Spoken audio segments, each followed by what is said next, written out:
Hello दोस्तों, जय हिंद। उम्मीद आप सब लोग मस्त होंगे और अपनी पढ़ाई में व्यस्त होंगे। आज आप सभी को संडे का जो क्लास रहेगा वो एक रिवीजन क्लास रहेगा।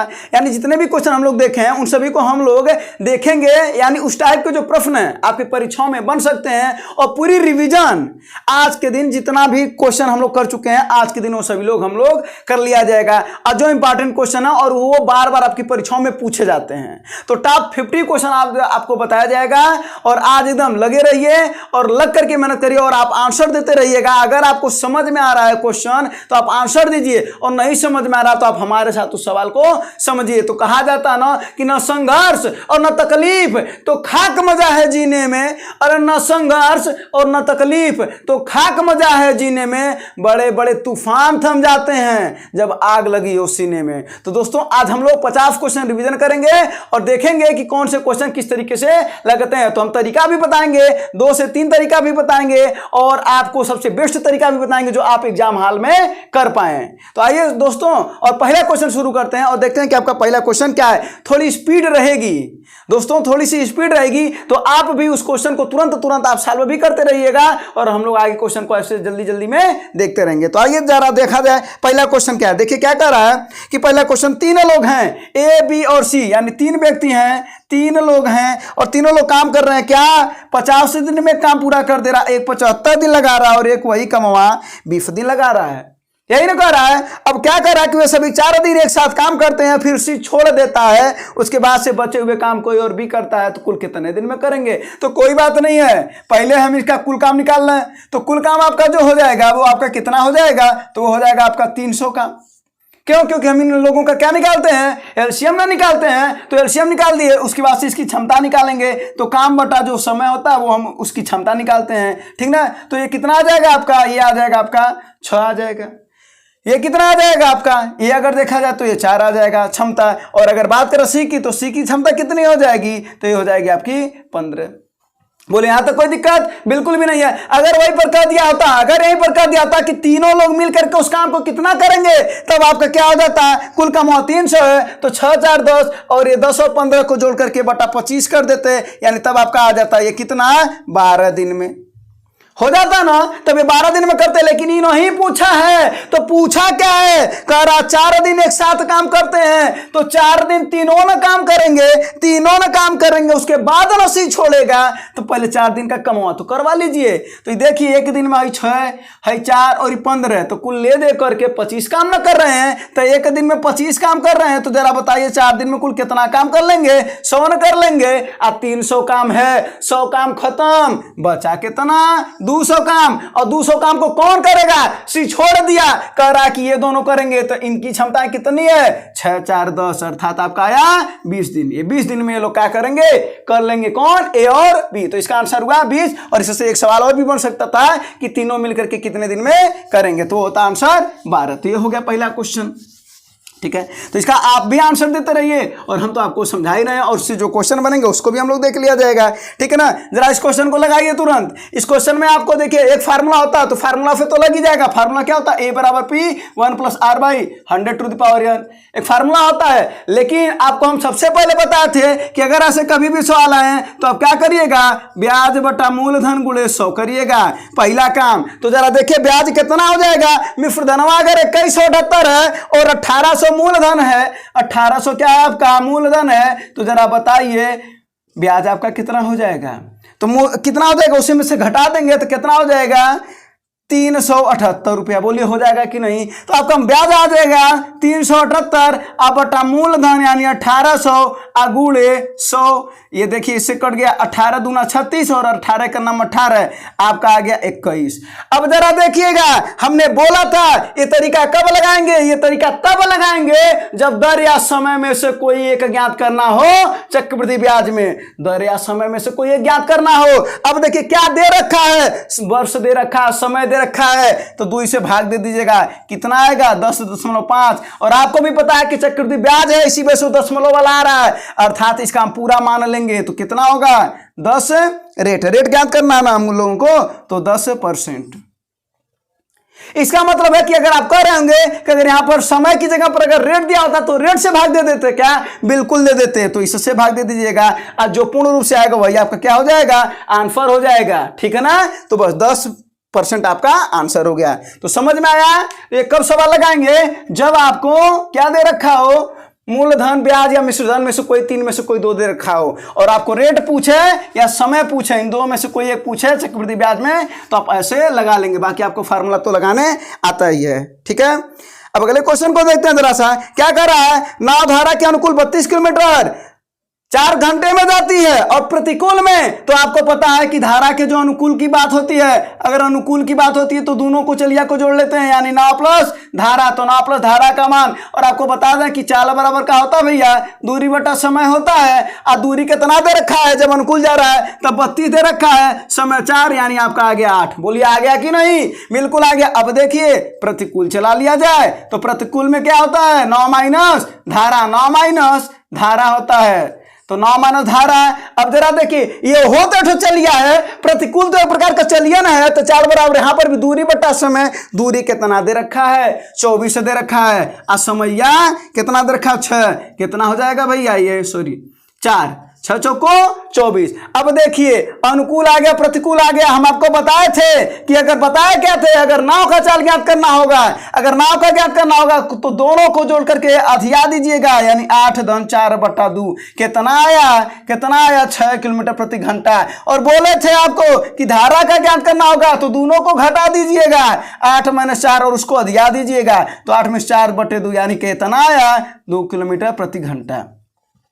ठीक है ना, तो हम आपको फार्मूला बताए थे, तो ये आपका आंसर हो गया। ठीक है ना, चलिए अब देखते हैं अगले क्वेश्चन को और फिर समझते हैं कि अगला क्वेश्चन क्या है। इसका आंसर आपको नाव का पूछ रहा था तो 6 हो गया आपका, धारा का पूछता तो 2 होता है।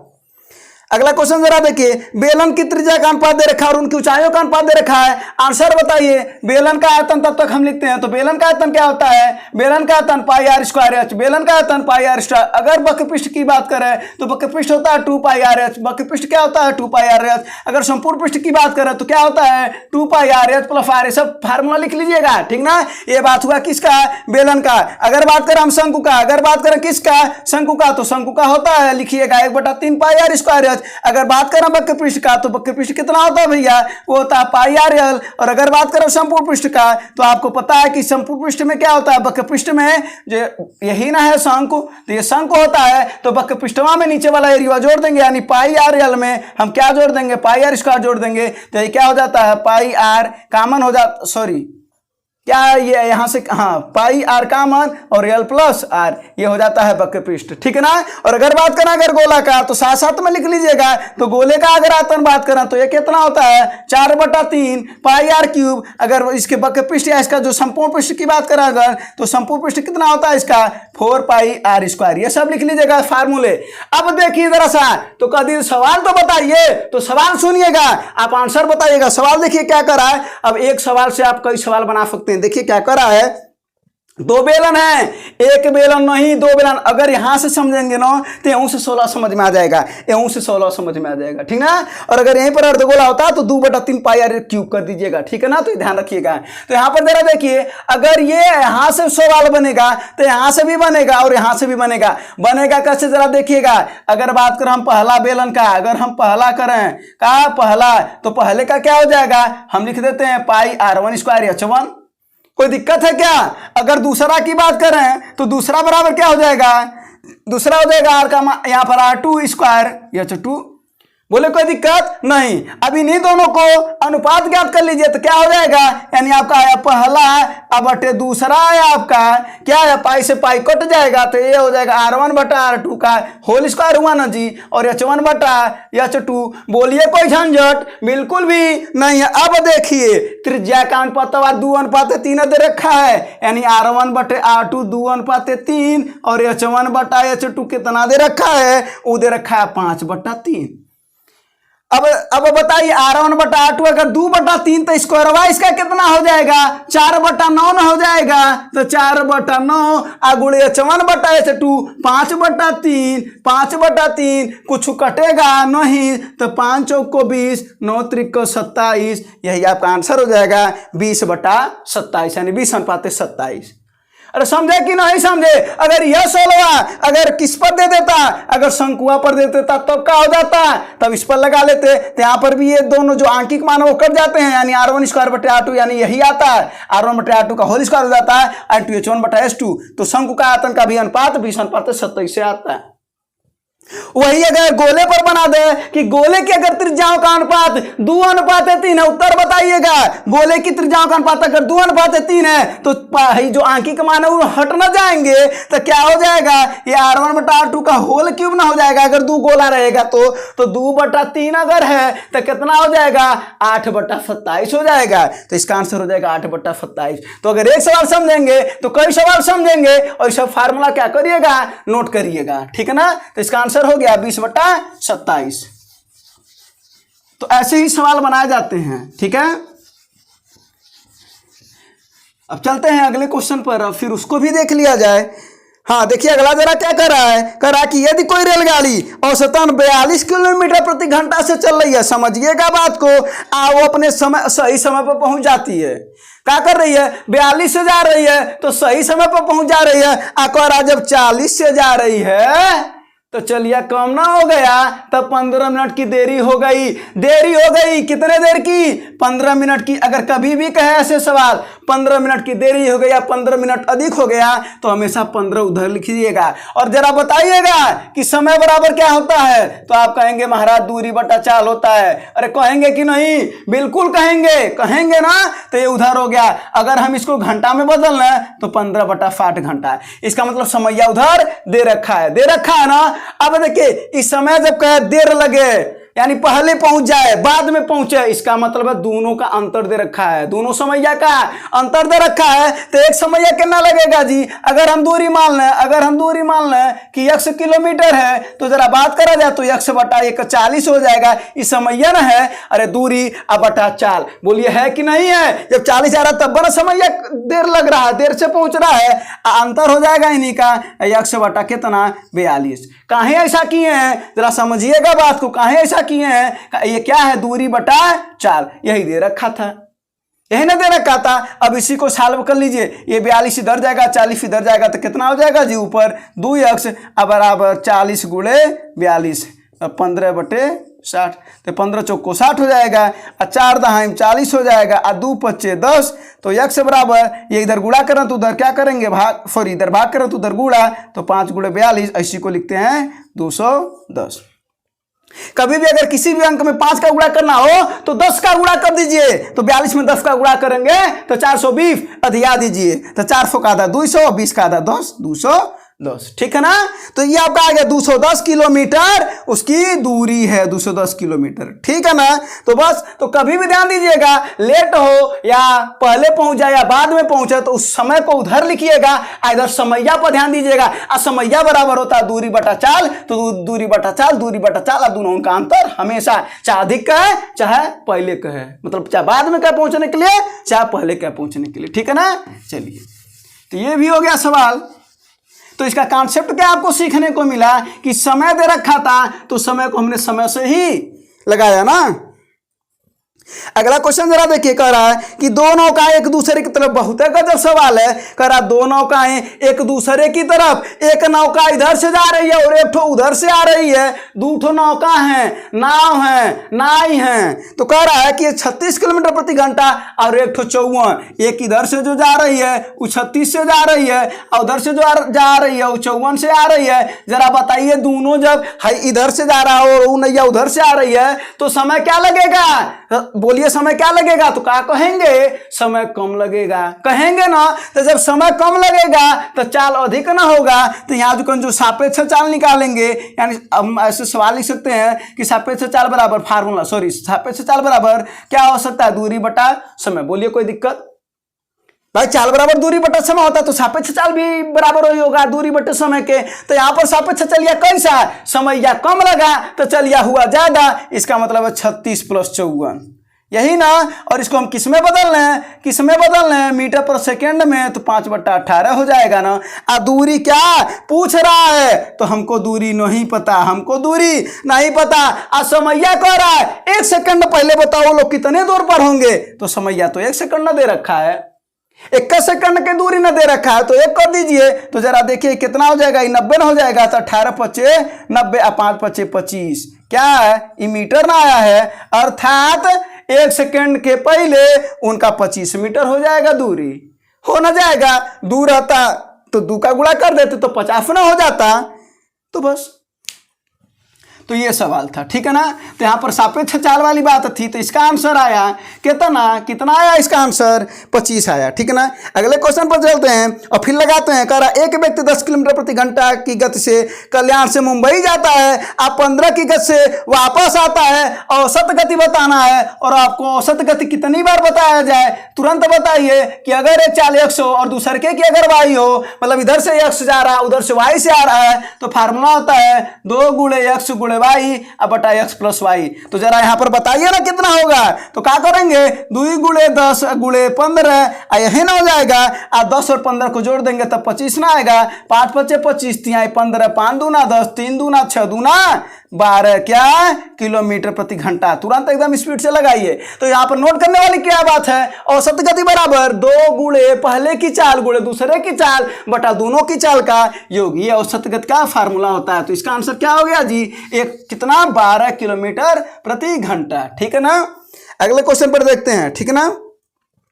अगला क्वेश्चन क्या कर रहा है कि 2 नलियां पी और क्यू हैं, ठीक ना। हम बार बार बताते हैं कि जब भी नली वाला टंकी वाला सवाल दे, आपको हमेशा ध्यान देना है कि भर रहा है कि खाली कर रहा है, भर रहा है कि खाली कर रहा है। अगर भर रहा तो अच्छी बात है, खाली कर रहा तो भी अच्छी बात है, लेकिन ध्यान देने वाली बात यह है, गलतियां यही होता है, तो ये समझने वाली बात है, ठीक है ना। तो जरा देखिएगा, कह रहा है कि 2 नलियां पी और क्यू एक टंकी को क्रमशः 12 मिनट और 15 मिनट में भरती हैं, तो भरने दीजिए ना, अच्छी ना बात है। तो टोटल इनका काम निकालेंगे हम, तो इनका एलसीएम निकालेंगे तो 60 ना होगा, इसकी क्षमता निकालेंगे तो क्या होता है, काम बटा दिन क्षमता होता है। तो काम बटा दिन निकालेंगे तो 60/12 करेंगे, 5 ना आएगा इसकी क्षमता, और इसकी क्षमता कितनी आएगी जी, 4 ना आएगी। अब देखते हैं आगे क्या कर रहा है, दोनों एक साथ खोल दिए जाए, खोल दो भैया, दिक्कत क्या है, खोल दो। करा 3 मिनट बाद पहली को बंद कर दिया जाए, तो 3 मिनट बाद ना, तो पहले 3 मिनट का कमवा तो निकाल लिया जाए, किसका, इन दोनों का, यानी पी का और क्यू का। तो 3 मिनट का कमवा कितना हो जाएगा जी, 5 और 9, 1 मिनट में 9 काम कर रहे हैं, तो 3 मिनट में कितना काम करेंगे, 27 काम करेंगे, यानी 27 काम ही सब कर चुके। तो बचा कितना, तो 60 में से 27 को गायब कर देंगे, तो वही ना बचेगा कमवा, हमारा बचा हुआ कमवा वही ना होगा। जब 27 घटा देंगे तो ये कितना हो जाएगा, ये 33 ना काम बचेगा, ये हो गया आपका 33 काम बचा है। अब देखिए क्या कर रहा है, पहली को बंद कर दिया जाए, लो भैया तुम बंद हो गए, तुम बंद हो गए, बैन हो गए तुम। और कह रहा है तो कितना समय और लगेगा, तो कौन भरेगा, वो ई भरेगा, कौन ई भरेगा। जब इसको बंद कर दिया तो यह ना भरेगा, तो इसकी क्षमता कितनी है, 4 है, तो बटे 4 कर देंगे, और इसको सही भी में लिखेंगे तो 8 सही 1/4, 8 चौको 32 1 33, और यही समय लगेंगे, यानी मिनट में दे रखा है तो मिनट में। अरे बोले समझ में आया कि नहीं आया, बिल्कुल समझ में आया। अगर यही सवाल बना दिया होता, अगर यही पर सवाल बना दिया होता कि दोनों टंकियां जो हैं वो एकांतर क्रम में भर रहे हैं, कब एकांतर माने पहली बार ये दूसरी बार ये, तब क्या हो जाएगा, तब जो यहाँ पर 1 दिनवा का कमाव 9 निकलता है, तो वहां पर 2 दिनवा का कमाव निकलता है 9 का, यानी 2 मिनट का काम। तो 2 मिनट में 9 काम करेंगे, तो 2 मिनट में 9 काम करेंगे। अगर शुरू पी से हो, तो जरा बताइएगा, तो 2 में 9, तो 9 का ये 60 तक पहुंचने के लिए क्या करना पड़ेगा, तो 60 हमको काम करवाना है ना, 60 काम करवाएंगे ना, तो क्या कर देंगे, तो 9 × 6 = 54, इधर 6 का गुणा कर दीजिए, इधर 6 का गुणा कर दीजिए। अब देखिए आपके 54 काम आपके हो गए ना, तो 54 काम आपके हो गए अगर, तो अब कितना बचे हैं, आई 12 मिनट लग चुके हैं, पी से शुरू हुआ है, तो 54 काम आपके हो गए। बचा कितना है, छह काम, आज 6 कामों में से 1 मिनट में है 5 काम कर लेगा, यानी 6 दूना 12 मिनट आप प्लस 1 मिनट और कर देंगे। तो अब इस समय कमाओ का कितना हो गया जी? 54 5 59 काम हो गया। नहीं समझे? पी से शुरू करवाए हैं, क्या करवाए हैं हम, उसके बाद से 2 दिन में 9 काम।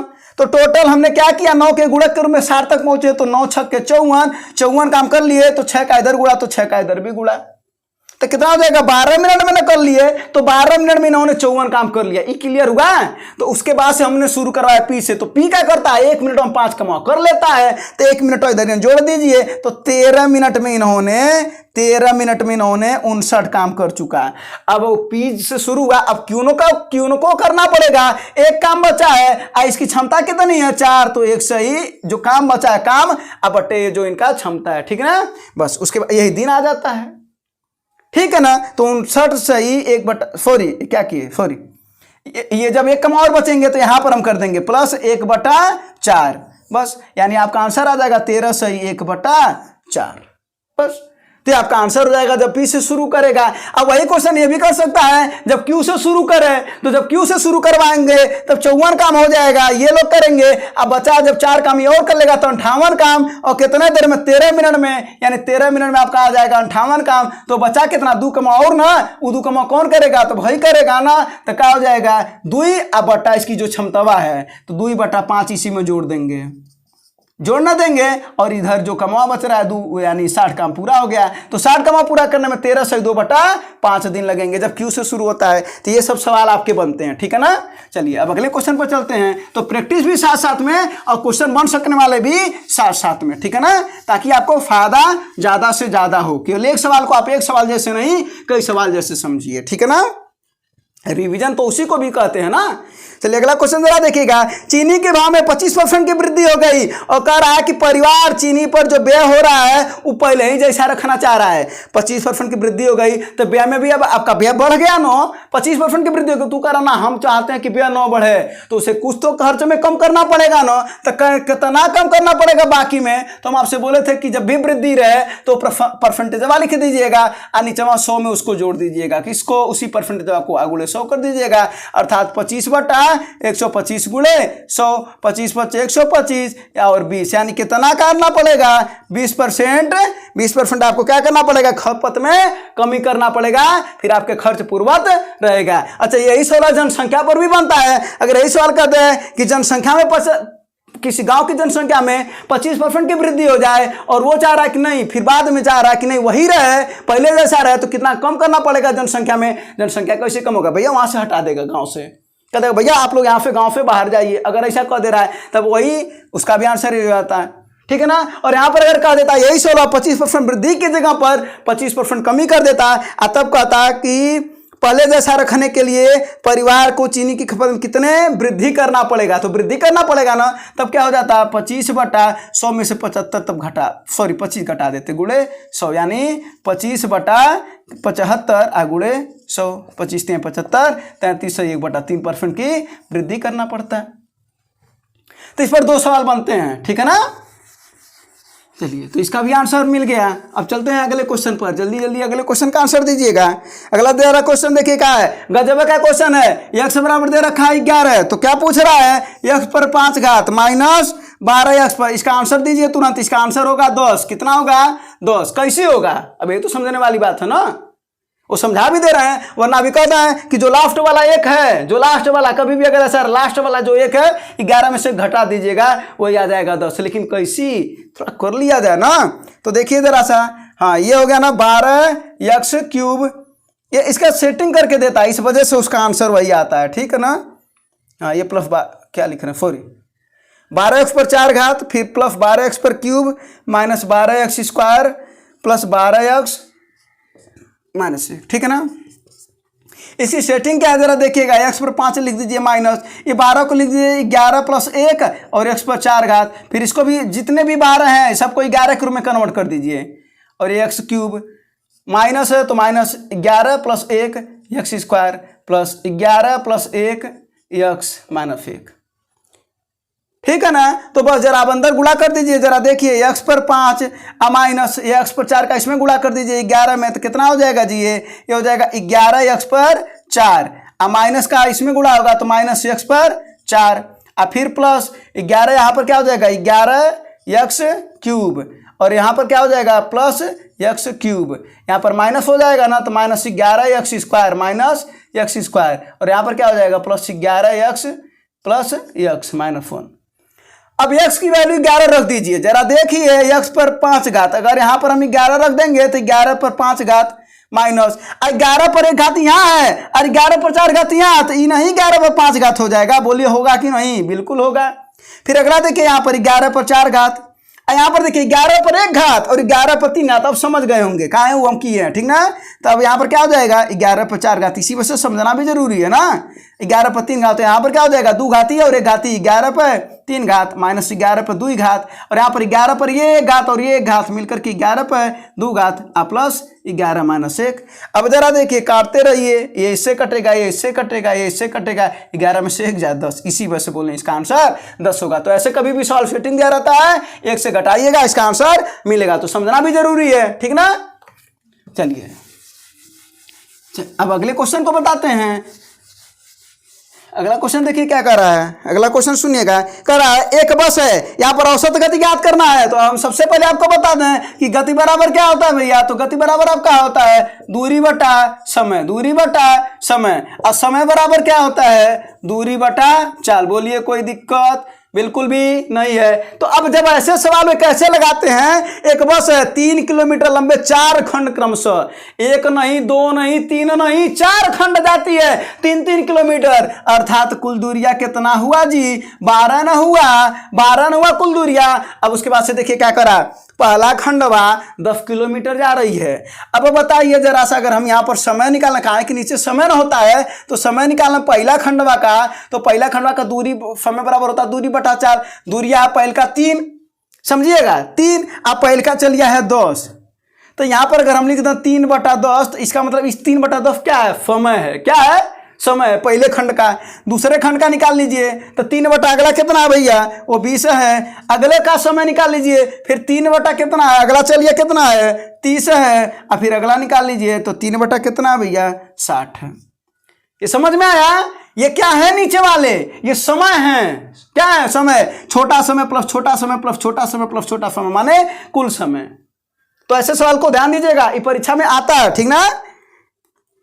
चलिए अब देखिए यहाँ पर ये ऊपर हो गया 12 और नीचे 3 कॉमन हो गया, तो क्या हो जाएगा ये 1 बटा 10 प्लस 1 बटा 20 प्लस 1 बटा 30 प्लस 1 बटा 60, और 3 से इसको काट देंगे तो कितना हो जाएगा जी ये 4 बटा, इसको सॉल्व कर लिया जाए तो 60 एलसीएम ना हो जाएगा, तो कितना बार में कटेगा 6 प्लस ये कितनी बार में 3 प्लस 2 प्लस 1, 60 ऊपर छलांग मारकर चला जाएगा, तो 4 गुणे 60 और इसको जोड़ दीजिए 6 3 9 2 11 और 1 12, 12 25 60, 5 को 20 किलोमीटर प्रति घंटा, यह आपका औसत आ गया।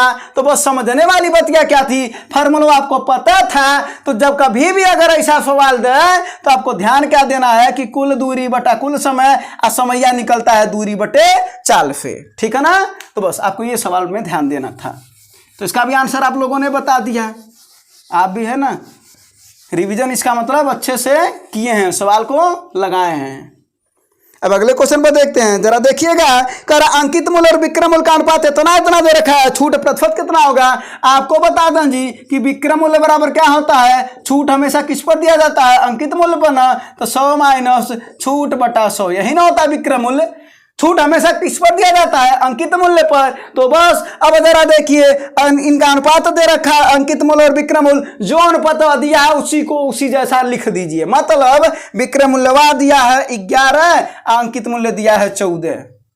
बोलिए कोई दिक्कत बिल्कुल भी नहीं है, तो 14 लिख रखा है, बस अगुले 100 माइनस ये छूटवा ज्ञात करना है बटा 100, बस और कोई दिमाग ही नहीं लगाना। 100 को इधर भेज दीजिए तो कितना हो जाएगा ये 1100, अच्छा 14 उधर गुणा करा तो इधर भाग बटा 1400 बराबर 100 माइनस छूट। बोलिए कोई दिक्कत बिल्कुल नहीं, छूट इधर आ जाएगा, तो छूट बराबर कितना हो जाएगा 100 माइनस 1100 बटा 14, इसी को सॉल्व कर लेंगे तो 1400 में से 1100 हो जाए 300 बटा 14, यही ना हो जाएगा। ये ना हो जाएगा। अब इसी को काट दीजिए तो कितना हो जाएगा, 14 दूना 28, कितना बचा 2 और 14 का नाम 14 और कितना बचा 6 और 14 चौको 56, 6 ना बचा तो 14 चौको 56 यानी 21.4%। तो 21.4% वाला ऑप्शन नंबर 2 है। ठीक ना। तो बस तो यहां पर आपको ध्यान देने वाली बात क्या थी कि विक्रय बराबर होता है अंकित इंटू 100 माइनस छूट बटे 100। ठीक ना, ये विक्रय मूल्य बराबर होता है और इसका कॉन्सेप्ट बहुत अच्छा होता है। ठीक है ना, इसका कॉन्सेप्ट हम पिछले क्लास में समझा भी चुके हैं। हाँ जरा देखिए अगले सवाल को देखिए जरा सा क्या कर रहा है। एक दुकानदार किसी वस्तु को 10 नग में 8 रुपये खरीदता है। तो कभी भी अगर ऐसा लगाइएगा, इस सवाल को 3 तरीके से आप लगा सकते हैं, लेकिन हम आपको सबसे इजी तरीका बताते हैं। तो रुपया बटे वो कर देते हैं जो वस्तु होता था, 8 बटे 10 कर लिया, ये आपका क्रय निकल गया। अब विक्रय फिर यहाँ पर भी वही क्या कर लेते हैं, रुपया बटे वस्तु। तो रुपया कितना है 10 और बटे वस्तु कितना है 8 है, कोई दिक्कत नहीं है। तिरछा गुणा कर दीजिए तो 8 8 कितना हो जाएगा यहाँ पर 64 और 10 दाई हम कितना हो जाएगा 100, कोई दिक्कत बिल्कुल भी नहीं है। अब जरा बताइए आपको 64 की वस्तु है 100 में बेच रहे हैं, लाभ है ना हो रहा है, तो लाभ परसेंट बराबर क्या होता है दोनों का अंतर, तो दोनों का अंतर निकाल लीजिएगा। अब बटा कितना होता है क्रय मूल्य गुणे 100, यही आपका क्या हो जाएगा लाभ परसेंट। इसी को सॉल्व कर लीजिएगा, ये कितना हो जाएगा, ये 4 9 36 और 4 16 में 4 चौको 16 4 25 में ना, तो 25 9 कितना हो जाएगा आपका, तो 25 9 225 और बटा 4, तो 4 5 20 और 2 बचा 4 छक्के 24 और दशमलव कितना बचा 1 2 5, 56 1 बटा 4 कर सकते हैं, यानी तो 56.25%। तो बस तो यानी ऐसे सवाल में आपको समझ में क्या करना है, जब भी ऐसे कहे कितना रुपया में इतना बेचा जाता है, उतने रुपए में इतनी वस्तु बेची जाती है, तो रुपया बटे वस्तु करिएगा, रुपया बटे वस्तु करिएगा और तिरछा गुणा करिएगा, जो ऊपर आएगा यानी 8 8 64 और 10 दाएं 100। बस यही उसका अनुपात ज्ञात कर लेते हैं यहाँ पर। उसके बाद से क्या कर लेते हैं, ये इसी को क्रय मूल्य मान लीजिएगा, इसी को विक्रय मूल्य मान लीजिएगा, बाकी आपको पता है कि लाभ कैसे निकालते हैं। तो ये हो गया सवाल। अब अगले सवाल पर चलते हैं। ठीक है ना, इसके 2 तरीके और होते हैं लगाने का। वहां पर क्या करते हैं, या तो वस्तु को वस्तु के बराबर कर लीजिए और नहीं तो रुपया को रुपया के बराबर कर लीजिए। अगर रुपया को बराबर करेंगे तो वस्तु से निकाल लीजिएगा, वहां पर 2 3 और सवाल बन जाते हैं। ठीक है ना, चलिए अब अगला क्वेश्चन देखिए कर रहा है कि ए बी सी किसी कारोबार में क्रमशः इतना रुपया का निवेश करते हैं और वर्ष के अंत में हम आपको एक बात बोले थे कि कभी भी अगर ऐसा कुछ दिया रहे, निवेश वाला कभी भी दिया रहे, तो सबसे पहले दिमाग पर जोर लगाना है और अनुपात ज्ञात करना है। निवेश वाले सवाल में हमेशा अनुपात ज्ञात करना है। तो जरा देखिए 13,000 रुपया दे रहा, 13,000 है ना, बहुत दे रहा है ये, 17,000 इससे कम नहीं है और यही तो कम में है। तो इसका अनुपात ज्ञात कर लीजिएगा, तो क्या हो जाएगा, ये तीनों 0 कट जाएंगे तो अनुपात आ गया 13:17:5 का अनुपात आ गया। अब देखिए क्या करा, वर्ष के अंत में उन्हें 1400 रुपए का लाभ मिला, मतलब तीनों लोगों को जोड़ दीजिएगा तो 13 17 कितना हुआ जी आपका, ये हो गया आपका 30 और 30 5 35, तो 35 बराबर आपका कितना हुआ 1400 रुपया। तो एक बराबर निकाल लीजिए तो क्या हो जाएगा 1400 बटा 35, तो 35 चौको 140 यानी 40 रुपया। तो एक का मान आ गया 40। अब किसका पूछ रहा, बी का ना, तो बी का यह ना, तो कितना हो जाएगा, अगर एक का मान 40 तो 17 चौको 68 680 रुपया। अगर पूछता सी का तो कितना हो जाता 5 × 40 यानी आपका हो जाता 200 रुपया। अगर पूछता इसका तो 13 चौको 52 520 रुपया। जिसका भी पूछता आप बता देते। अगर पूछता है इन दोनों लोगों के योग का तो दोनों को जोड़ देते।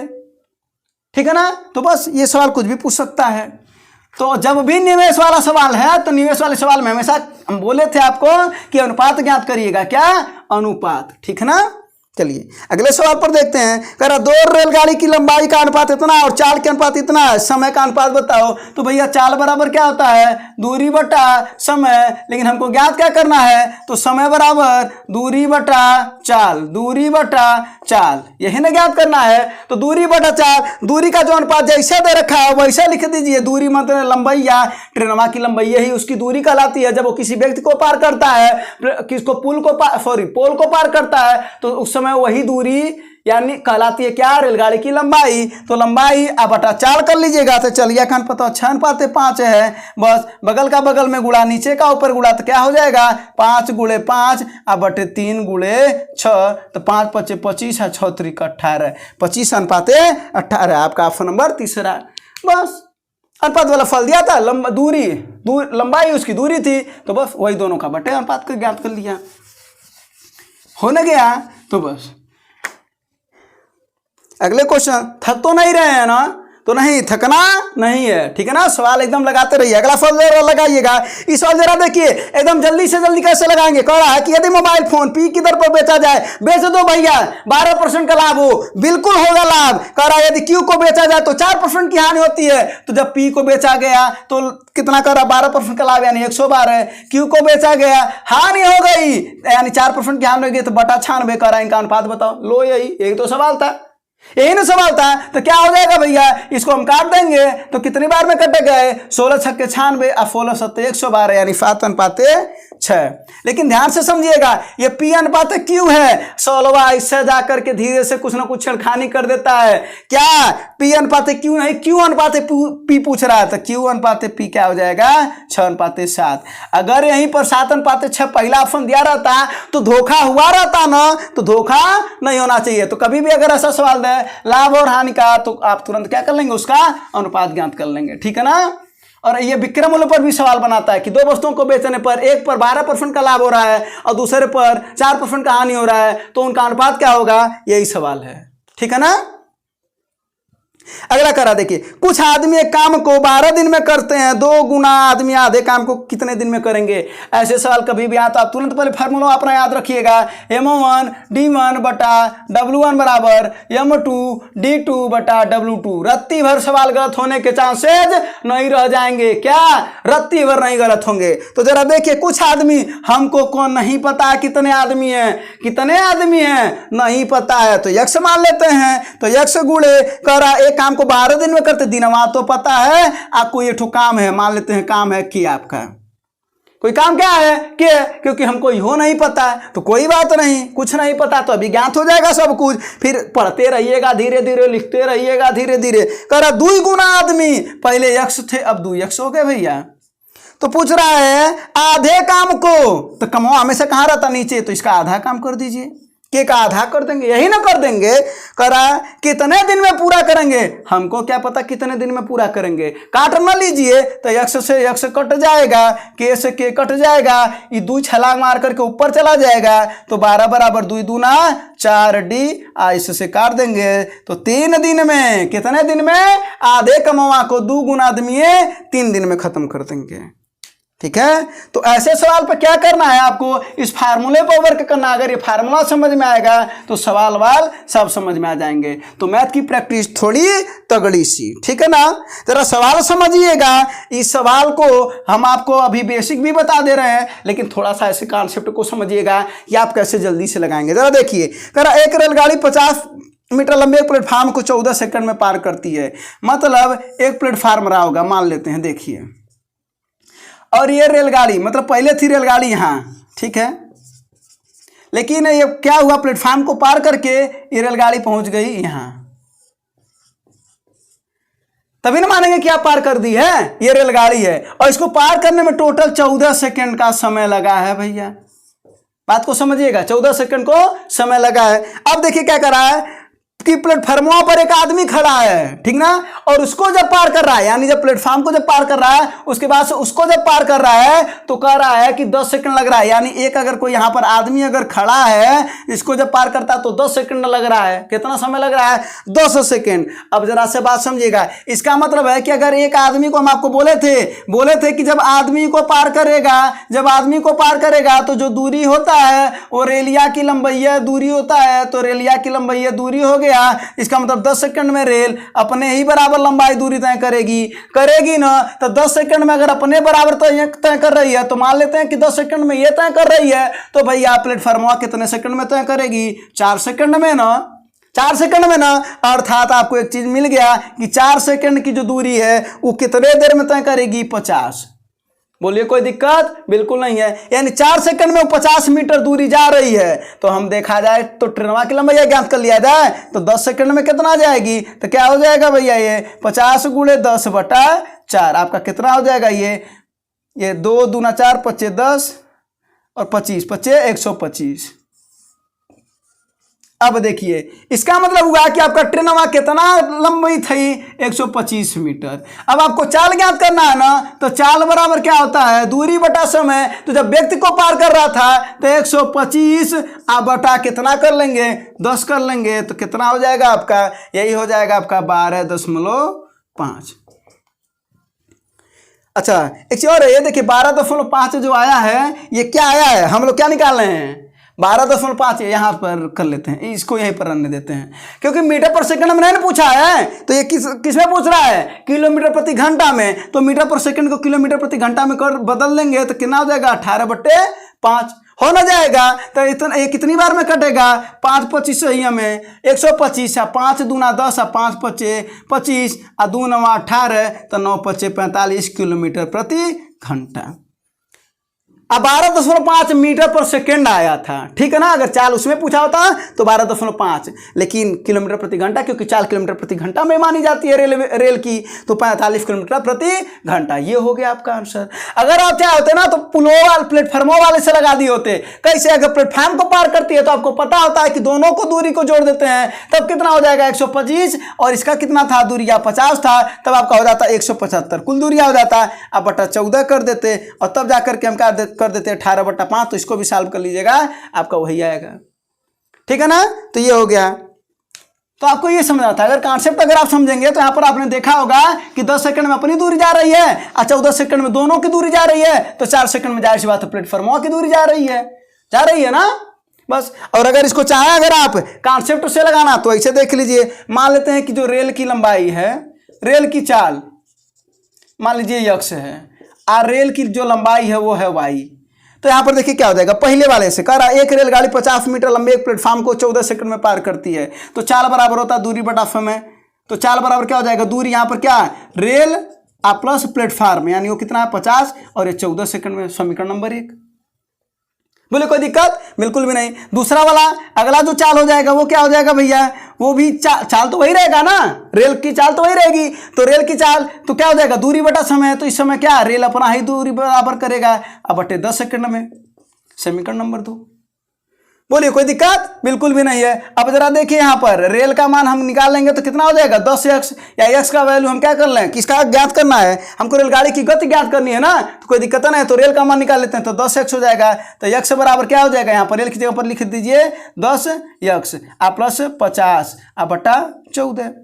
हम रेल की जगह पर यहां से मान निकाल दिए हैं 10x बस, और कुछ नहीं किए हैं। अब 14 का इधर गुणा कर दिए तो हो जाएगा 14x बराबर 10x प्लस 50। तो ये इधर आ जाएगा तो 4x हो जाएगा ना, तो 4x बराबर 50, तो x बराबर हो जाएगा 50/4।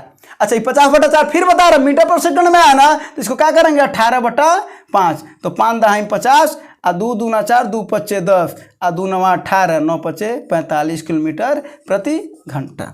ये आपका बेसिक मेथड है, ठीक ना। लेकिन आपको जल्दी में लगाना है तो वही सोचना पड़ेगा।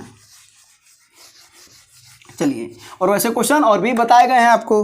अब अगले क्वेश्चन पर चलते हैं। देखिए क्या कर रहा है, कि 7 व्यक्ति 7 दिनों तक प्रतिदिन काम करके, तो वही वाला फार्मूला ना हुआ, M1 और क्या M1 D1 बटा W1 बराबर M2 D2 बटा W2, ठीक है ना।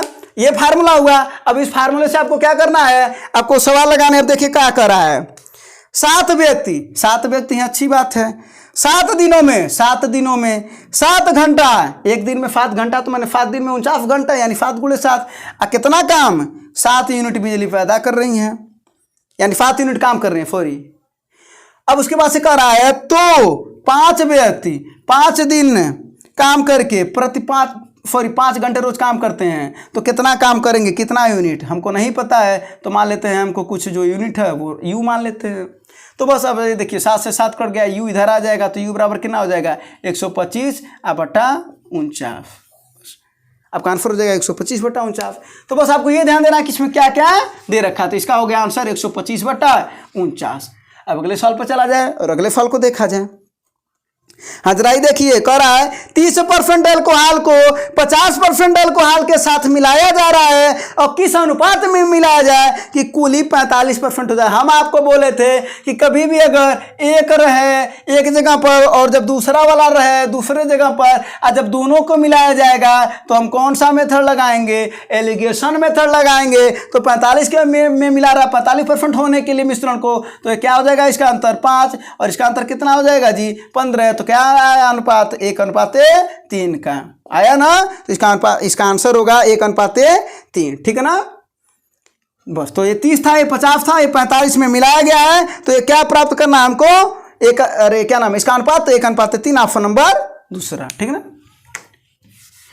बस तो कभी भी अगर ऐसा सवाल दें तो आपको तुरंत समझ लेना है कि एलिगेशन मेथड यहां पर लगेगा। अब अगला सवाल को जरा देखिए, अगले सवाल को समझते हैं हम लोग, अच्छे से समझते हैं। यहाँ पर थोड़ा सा अच्छे से समझ लिया जाए सवाल को। देखिए आय वाले में ना एक फार्मूला लगता है आपको, क्यों, आपको पता है कि आय बराबर होता है व्यय प्लस बचत। तो कॉन्सेप्ट यहीं से चलता है इसका, ठीक है ना। तो जरा देखिए हम लोग सवाल को लगाएंगे, क्या कह रहा है, बचत का अनुपात दे रहा है ना। तो बचत वाले में एक बार हम लोग क्या है, सॉरी व्यय का अनुपात दे रखा है, तो व्यय वाले पर एक बार फॉर्मूला लगा लीजिए। यानी व्यय का अनुपात दे रखा है 3/4, 3/4 अच्छी बात है। आय के ना दे रखा है 5:6 है ना। तो एक का मान लें 5x और दूसरा का मान लें 6x, कोई दिक्कत नहीं। तो आप कहेंगे 5x और ये कितना रुपया क्या कर रहा है, बचत कर रहा है पहल का, तो ये कर रहा है 1800 रुपया और दूसरा क्या कर रहा है 6x माइनस ये कितना रुपया अरे बच रहा है 1600 रुपया। अब हमने क्या किया वो समझ लीजिए। ये क्या है, ये पहले की आय माइनस बचत बराबर यही तो व्यय होगा, आय माइनस बचत तो यही तो व्यय होगा। तो हम व्यय के अनुपात में इसको लिखे, यानी ये अगर देखा जाए 5x माइनस 18 तो ये क्या है, ये व्यय है। 6x माइनस 1600 क्या है, ये व्यय है। और 6x क्या है, 5x क्या है, ये सब आय है। तो बस अब यहाँ से सॉल्व कर लीजिए तो कितना हो जाएगा, ये 4×5 20x माइनस 18 चौको 7200 और ये हो जाएगा 3×6 18x माइनस 4 4800। ये इधर जाएगा तो 2x बराबर हो जाएगा ये 7200 और 4800। तो इसको घटा लीजिए कितना आ जाएगा जी, ये 00 और ये 12 8 4 और ये कितना हो गया जी 6 में 4 200 2400। तो x बराबर कितना होगा 1200। अब देखिए x का मान 1200 आया है, तो पहले का अगर देखा जाए तो कितना हो जाएगा, तो 12×5 60 यानी 6000 रुपया हो जाएगा। अब 12×6 72 यानी ये 7200 रुपया हो जाएगा। अगर a का पूछेगा तो ये कितना 6000, और b का पूछेगा तो 7200 रुपया है। हुआ ना, ये हुआ आपका पहला तरीका। अगर इसी को हम लोगों को डायरेक्ट समझना है, डायरेक्ट लगाना है, तब देखिए कैसे लगाएंगे। ये देखिए पहले है 5 और 6 और फिर क्या हो जा रहा है 3 और 4 हो जा रहा है ना। तो इसका क्या करिए ना, तिरछा गुणा कर दीजिए। तो 5 चौको 20 और 3 छक्के 18 और अंतर ले लीजिए, जो अंतर आएगा वो नीचे लिख दीजिए। कितना आया अंतर 2।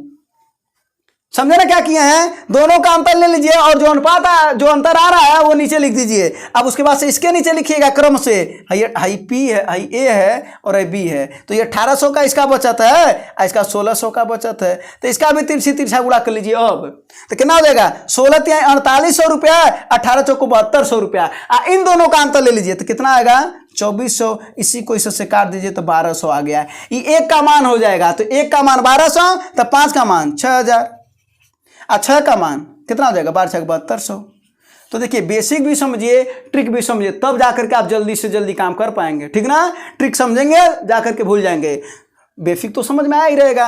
अब अगर देखते हैं, अब हम व्यय से लगाए ना, हम लोग अगर आय से लगाया जाए तो आय से अगर लगाएंगे तो आय का अनुपात यहाँ पर क्या दे रखा है भैया, वो दे रखा है 5:6। तो हम लोग जो व्यय का अनुपात है वो मान लेते हैं 3:4, तो इसको मान लेते हैं 3x और इसको मान लेते हैं 4x। तो यहाँ पर क्या हो जाएगा, अगर पहले की बात करें ये है और ये b है, तो पहले की बात करें तो 3x। तो अब आप बताइए, अगर व्यय में जब हम बचत को जोड़ते हैं तब बनाया आता है, व्यय में बचत को जोड़ते हैं तब बनाया आता है। और यहाँ पर क्या किया, तो वही घटाए थे तब जाकर के व्यय आया था, तो बचत को घटाते हैं तो यहाँ पर जोड़ना पड़ेगा। अब बस और कुछ नहीं करना। तो 3x में पहला कितना बचा रहा है 1800 रुपया बचा रहा था, 3x में 1800 बचा दीजिए और यहाँ पर क्या कर देंगे 4x में 1600 रुपया बचा दीजिए।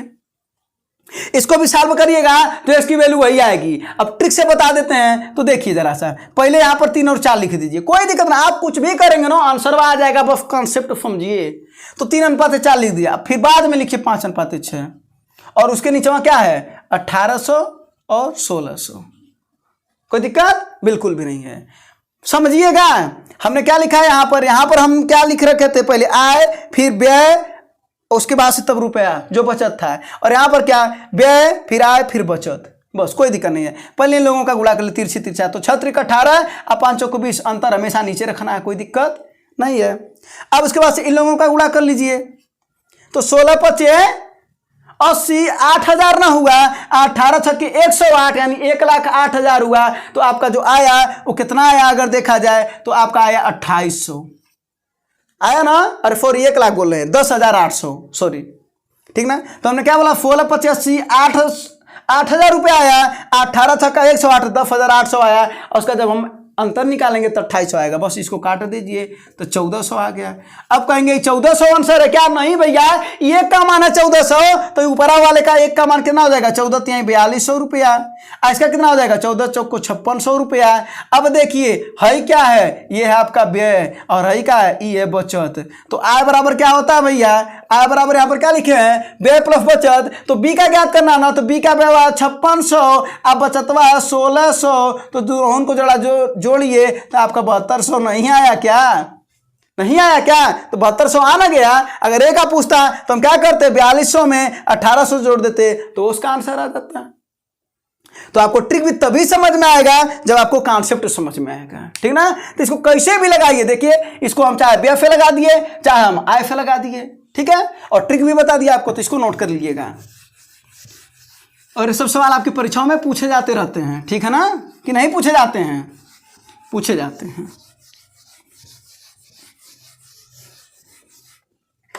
चलिए अब अगले क्वेश्चन को देखा जाए। अगला क्वेश्चन देखिए क्या कर रहा है, हाँ कर रहा है कि 5 वर्ष का जो 5 वार्षिक की दर से 3 वर्षों और 4 वर्षों का जो अंतर है 42 है। तो देखिए इसमें क्या करना है, इसमें करना ना 5 वर्ष का 3 वर्ष और 4 वर्ष, तो 5 तिहाई गुणा कर लेना है, 5 और 4 का गुणा कर लेना है, ठीक है ना।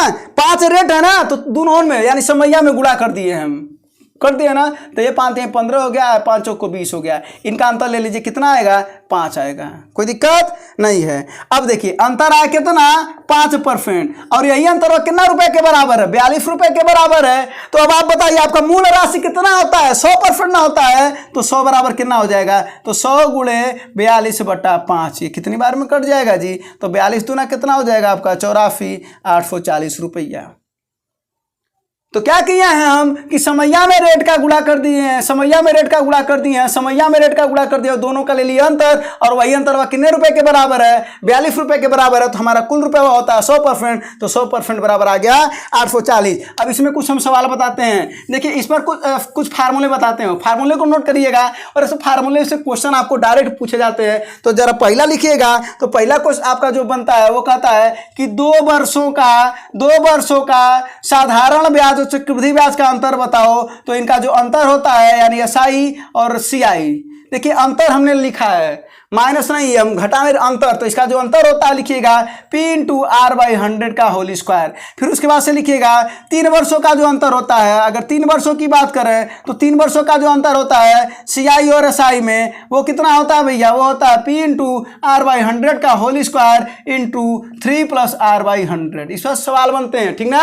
और उसके बाद से और बता रहे हैं कि अगर 2 वर्षों के अगर एक और अंतर की बात करें, तो अगर इन दोनों वर्षों का अंतर की बात करेगा तो एसआई माइनस सीआई, ये ऊपर लिख दे रहे हैं, कंफ्यूज ना होइएगा, यहां पर लिख दे रहे हैं एसआई का अंतर सीआई से, ये होता है एसआई गुणे R/200।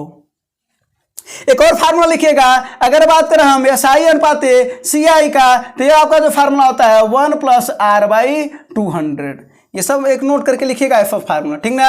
और आपको बाकी फार्मूला पता है, A बराबर P 1 + R/100⁴n। अगर वहीं पर ब्याज की बात करें, चक्रवृद्धि ब्याज की बात करें यानी CI की बात करें, तो कंपाउंड इंटरेस्ट, तो वो फार्मूला होता है आपका P 1 + R/100⁴n - 1, ठीक ना। तो ये सब फार्मूले आप नोट करके लिख लीजिएगा, ये सब कहीं न कहीं आपके सवाल बनते हैं। तो 1 2 3 4, अगर कभी ऐसा दे दे कि रेट अगर 10% है, रेट अगर 10% दोनों पर समान है, चक्रवृद्धि ब्याज और साधारण ब्याज, तो उनका अनुपात ज्ञात करो, तो आर का मान बस यहीं पर रख दीजिएगा, अनुपात ज्ञात हो जाएगा। ठीक है ना। तो ये सब फार्मूला नोट करिएगा। चलिए, तो इन दोनों का ये अंतर पर सवाल था। ठीक ना। तो इतने अंतर पर भी सवाल बनाए जाते हैं। हाँ, 2 साल का 3 साल का तो आप तो देखते होंगे, खूब क्वेश्चन पूछे जाते हैं। और कभी अगर अनुपात वाला सवाल दे दे तो चलिए अगला क्वेश्चन जरा देखिएगा। तो अगले क्वेश्चन पर देखिए कितने क्वेश्चन बन सकते हैं। कह रहा 20% रेट कम हो जाए तो चावल का घटा हुआ मूल्य बताना है। तो जब घटा हुआ मूल्य निकालेंगे, घटा हुआ मूल्य निकालेंगे या बढ़ा हुआ मूल्य निकालते, तो फार्मूला क्या होता है, जो परसेंटेज दिया रहता है, यानी 20/100 कर दीजिएगा।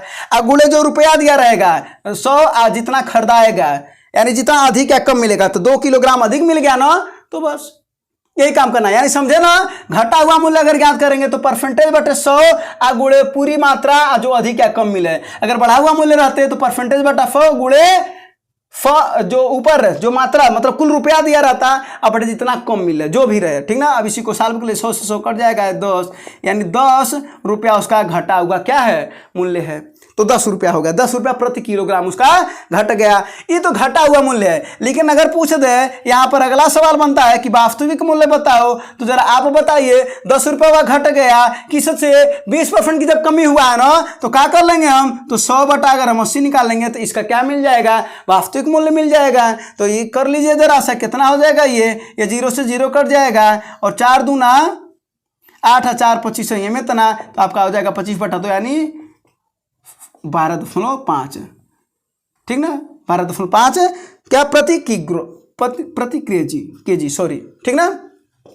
तो घटा हुआ मूल्य हो गया और ये वास्तविक मूल्य हो गया। अगर ये कहता कि घटे हुए मूल्य पर वो कितना किलोग्राम मिलेगा, तब जो रुपयावा होता है, तब देखिए जो रुपयावा होता है यानी 100 बटा रेटवा, यानी 10 किलोग्राम तो मिलेगा आपको, तब आपको 10 किलोग्राम मिलेगा। लेकिन अगर कहता है कि पहले कितना मिलता आपको, तो 100 रुपया अब बटा 12.5 कर देते, तब आपको मिलता 8 किलोग्राम। इसी को सॉल्व कर लीजिएगा तब 8 किलोग्राम। तो ये 4 सवाल बनते हैं, टोटल 4 सवाल इस पर बनते हैं। तो घटा हुआ मूल्य भी पूछ सकता है, वास्तविक भी मूल्य पूछ सकता है। तो यहाँ पर 20% कमी हो गया तो आप कमी कर दीजिएगा, अगर बढ़ोतरी पूछता है तो आप बढ़ा दीजिए रेट को। ठीक है ना। हाँ, अगला सवाल जरा देखिए क्या कर रहा है कि किसी वस्तु का अंकित मूल्य उसके क्रय मूल्य से 20% अधिक अंकित है, तो अंकित मूल्य पर 20% एक बट्टा दिया था। तो इस प्रकार क्या हो रहा है, देखिए एक फार्मूला बता रहा हूं आपको। हम बोले हैं कि विक्रय बराबर होता है विक्रय, विक्रय बराबर विक्रय, और अगर छूट की बात करें तो जो छूट होता है वो हमेशा अंकित मूल्य पर दिया जाता है, और जो लाभ या हानि होता है, लाभ या हानि होता है वो हमेशा क्रय मूल्य पर दिया जाता है। तो फार्मूला क्या बनता है, अंकित मूल्य गुणे 100 माइनस छूट बटा 100 बराबर क्रय गुणे 100 प्लस माइनस लाभ चाहे हानि बटा 100। ये फार्मूला बनता है ना। इस फार्मूले से भी सवाल लगा सकते हैं, डायरेक्ट भी लगा सकते हैं। तो जरा फार्मूले से लगा दिया जाए। करा 20% अधिक अंकित करता है, यानी क्रयवा अगर 100 रहे तो ये 120 हो गया, अगुड़े 100 माइनस क्या कर रहा है, छूट दे रहा है ना एक 20% का, तो 20% का छूट दे देंगे हम बटा 100 बराबर 100। हमको नहीं पता है कि प्लस माइनस लाभ हो रहा है कि हानि हो रहा है, अभी पता चल जाएगा। 100 से 100 कट जाएगा, 1 0 1 से कट गया, और 100 में से 20 80, तो 80 ना हुआ तो कितना हो जाएगा, 12 गुणे 80 बराबर 100 गुणे 100 प्लस माइनस लाभ चाहे हानि। अब जरा देखिएगा ये इससे कट जाएगा, ये क्या होगा, हाँ 0 से 0, सॉरी 1 0 था ना, सॉरी यहाँ पर कैलकुलेशन में थोड़ा देख लीजिएगा। हाँ 1 0, तो 12 अंठाम 96। अब आप बताइए 96 क्या है, 96 क्या है, कम ना हो गया, 100 से 4% कम हो गया, इसका मतलब इसको 4% की क्या हो गई, हानि हो गई। अब इसी सवाल को आप डायरेक्ट कैसे लगाते हैं, जरा देख, ये हुआ कॉन्सेप्ट। तो ये सब अब ऐसे नहीं लगाएंगे आप सवाल, ऐसे लगाएंगे सवाल में, तब तो आपको कैसे लगेगा, आप कैसे पास होंगे। आपको हम कॉन्सेप्ट सिखाने के लिए चीजें बताए हैं, क्योंकि इस पर सवाल भी बन सकता है ना। अगर क्रय मूल्य का दाम दे दे 2100 रुपया, अगर अंकित का मूल्य दे दे, अगर अंकित मूल्य दे दे आपका 3200 रुपया, छूट दे दे 20% का, तब अगर आपको लाभ या हानि ज्ञात करना हो तब क्या करेंगे, तब तो फार्मूला लगाना पड़ेगा ना।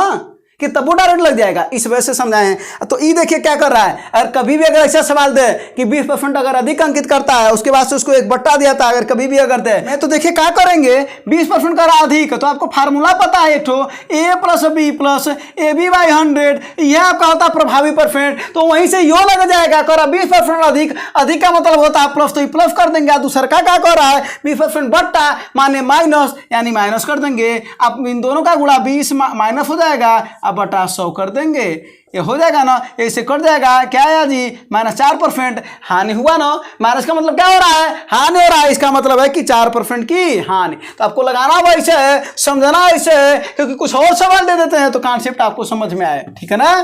तो और सवाल को चलते हैं, अब अगले सवाल को लगाते हैं। अब अगले सवाल में देखते हैं कि अगला सवाल क्या है, तो कॉन्सेप्ट समझना जरूरी होता है। देखिए अगला वाला क्वेश्चन क्या कर रहा है कि एक दूध वाला दूध में पानी मिलाता है, ठीक है, और तथा मिश्रण को शुद्ध दूध के लागत मूल्य पर बेचता है।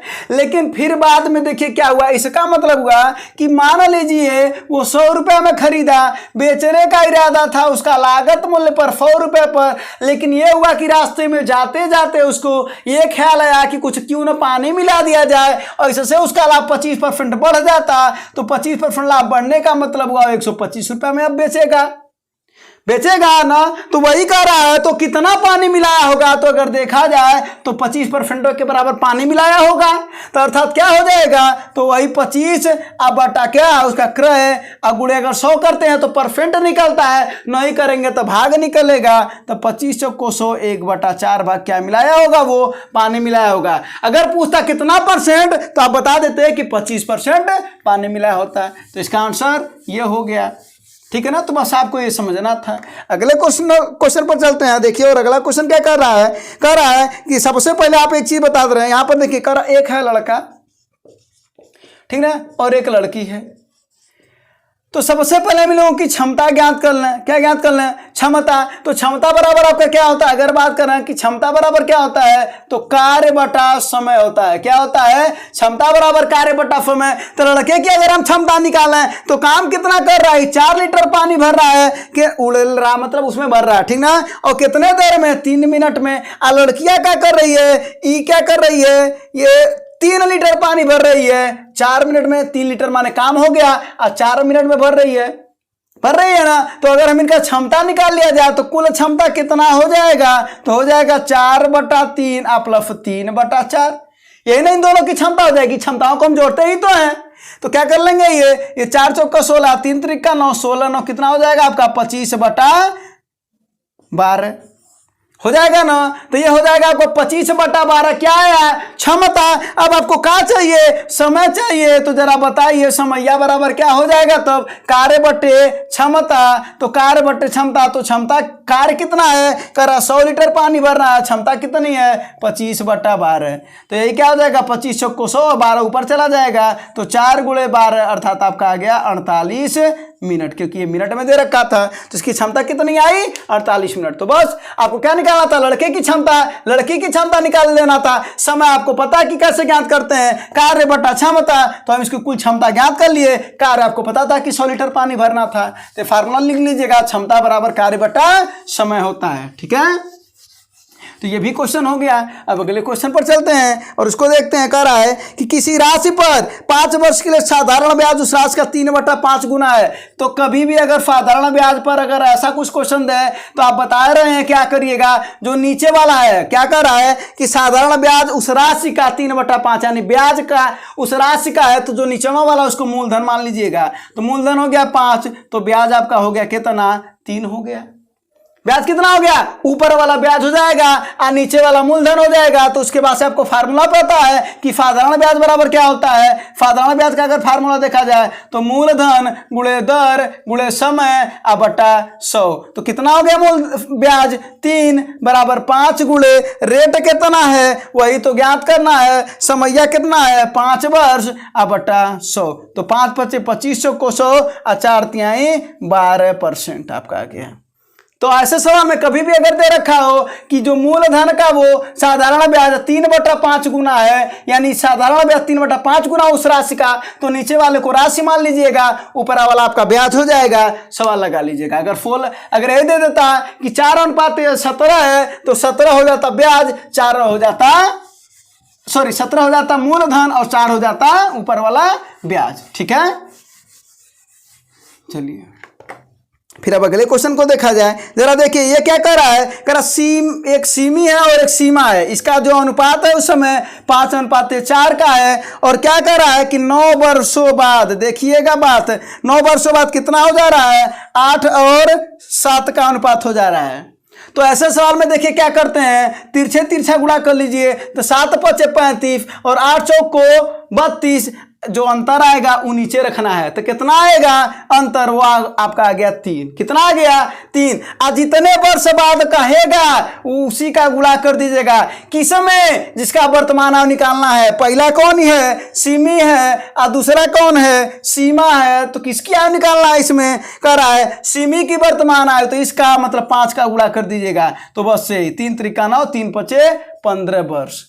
ठीक है, अगर वही सीमा का ज्ञात करना होता तो अंतरवा जो रहे वो नीचे 3 आया था तिरछा गुणा करने पर, और 9 वर्षों बाद कहेगा तो 9 का गुणा, 10 वर्षों बाद कहता तो 10 का गुणा, 5 वर्षों बाद कहता तो 5 वर्ष का गुणा, 5 वर्ष पूर्व कहता तब वो 5 का गुणा, और वर्तमान आयु ज्ञात हो जाता है। तो जरा अगर इसका ज्ञात करना है तो हो जाएगा 4, तो 3 × 3 = 9, 3×4 = 12 वर्ष। ये हो गया इसका आंसर। ठीक ना, तो ऐसे सवाल में आप ऐसे लगा लीजिएगा। अब अगले सवाल पर चलते हैं और उस सवाल को देखते हैं।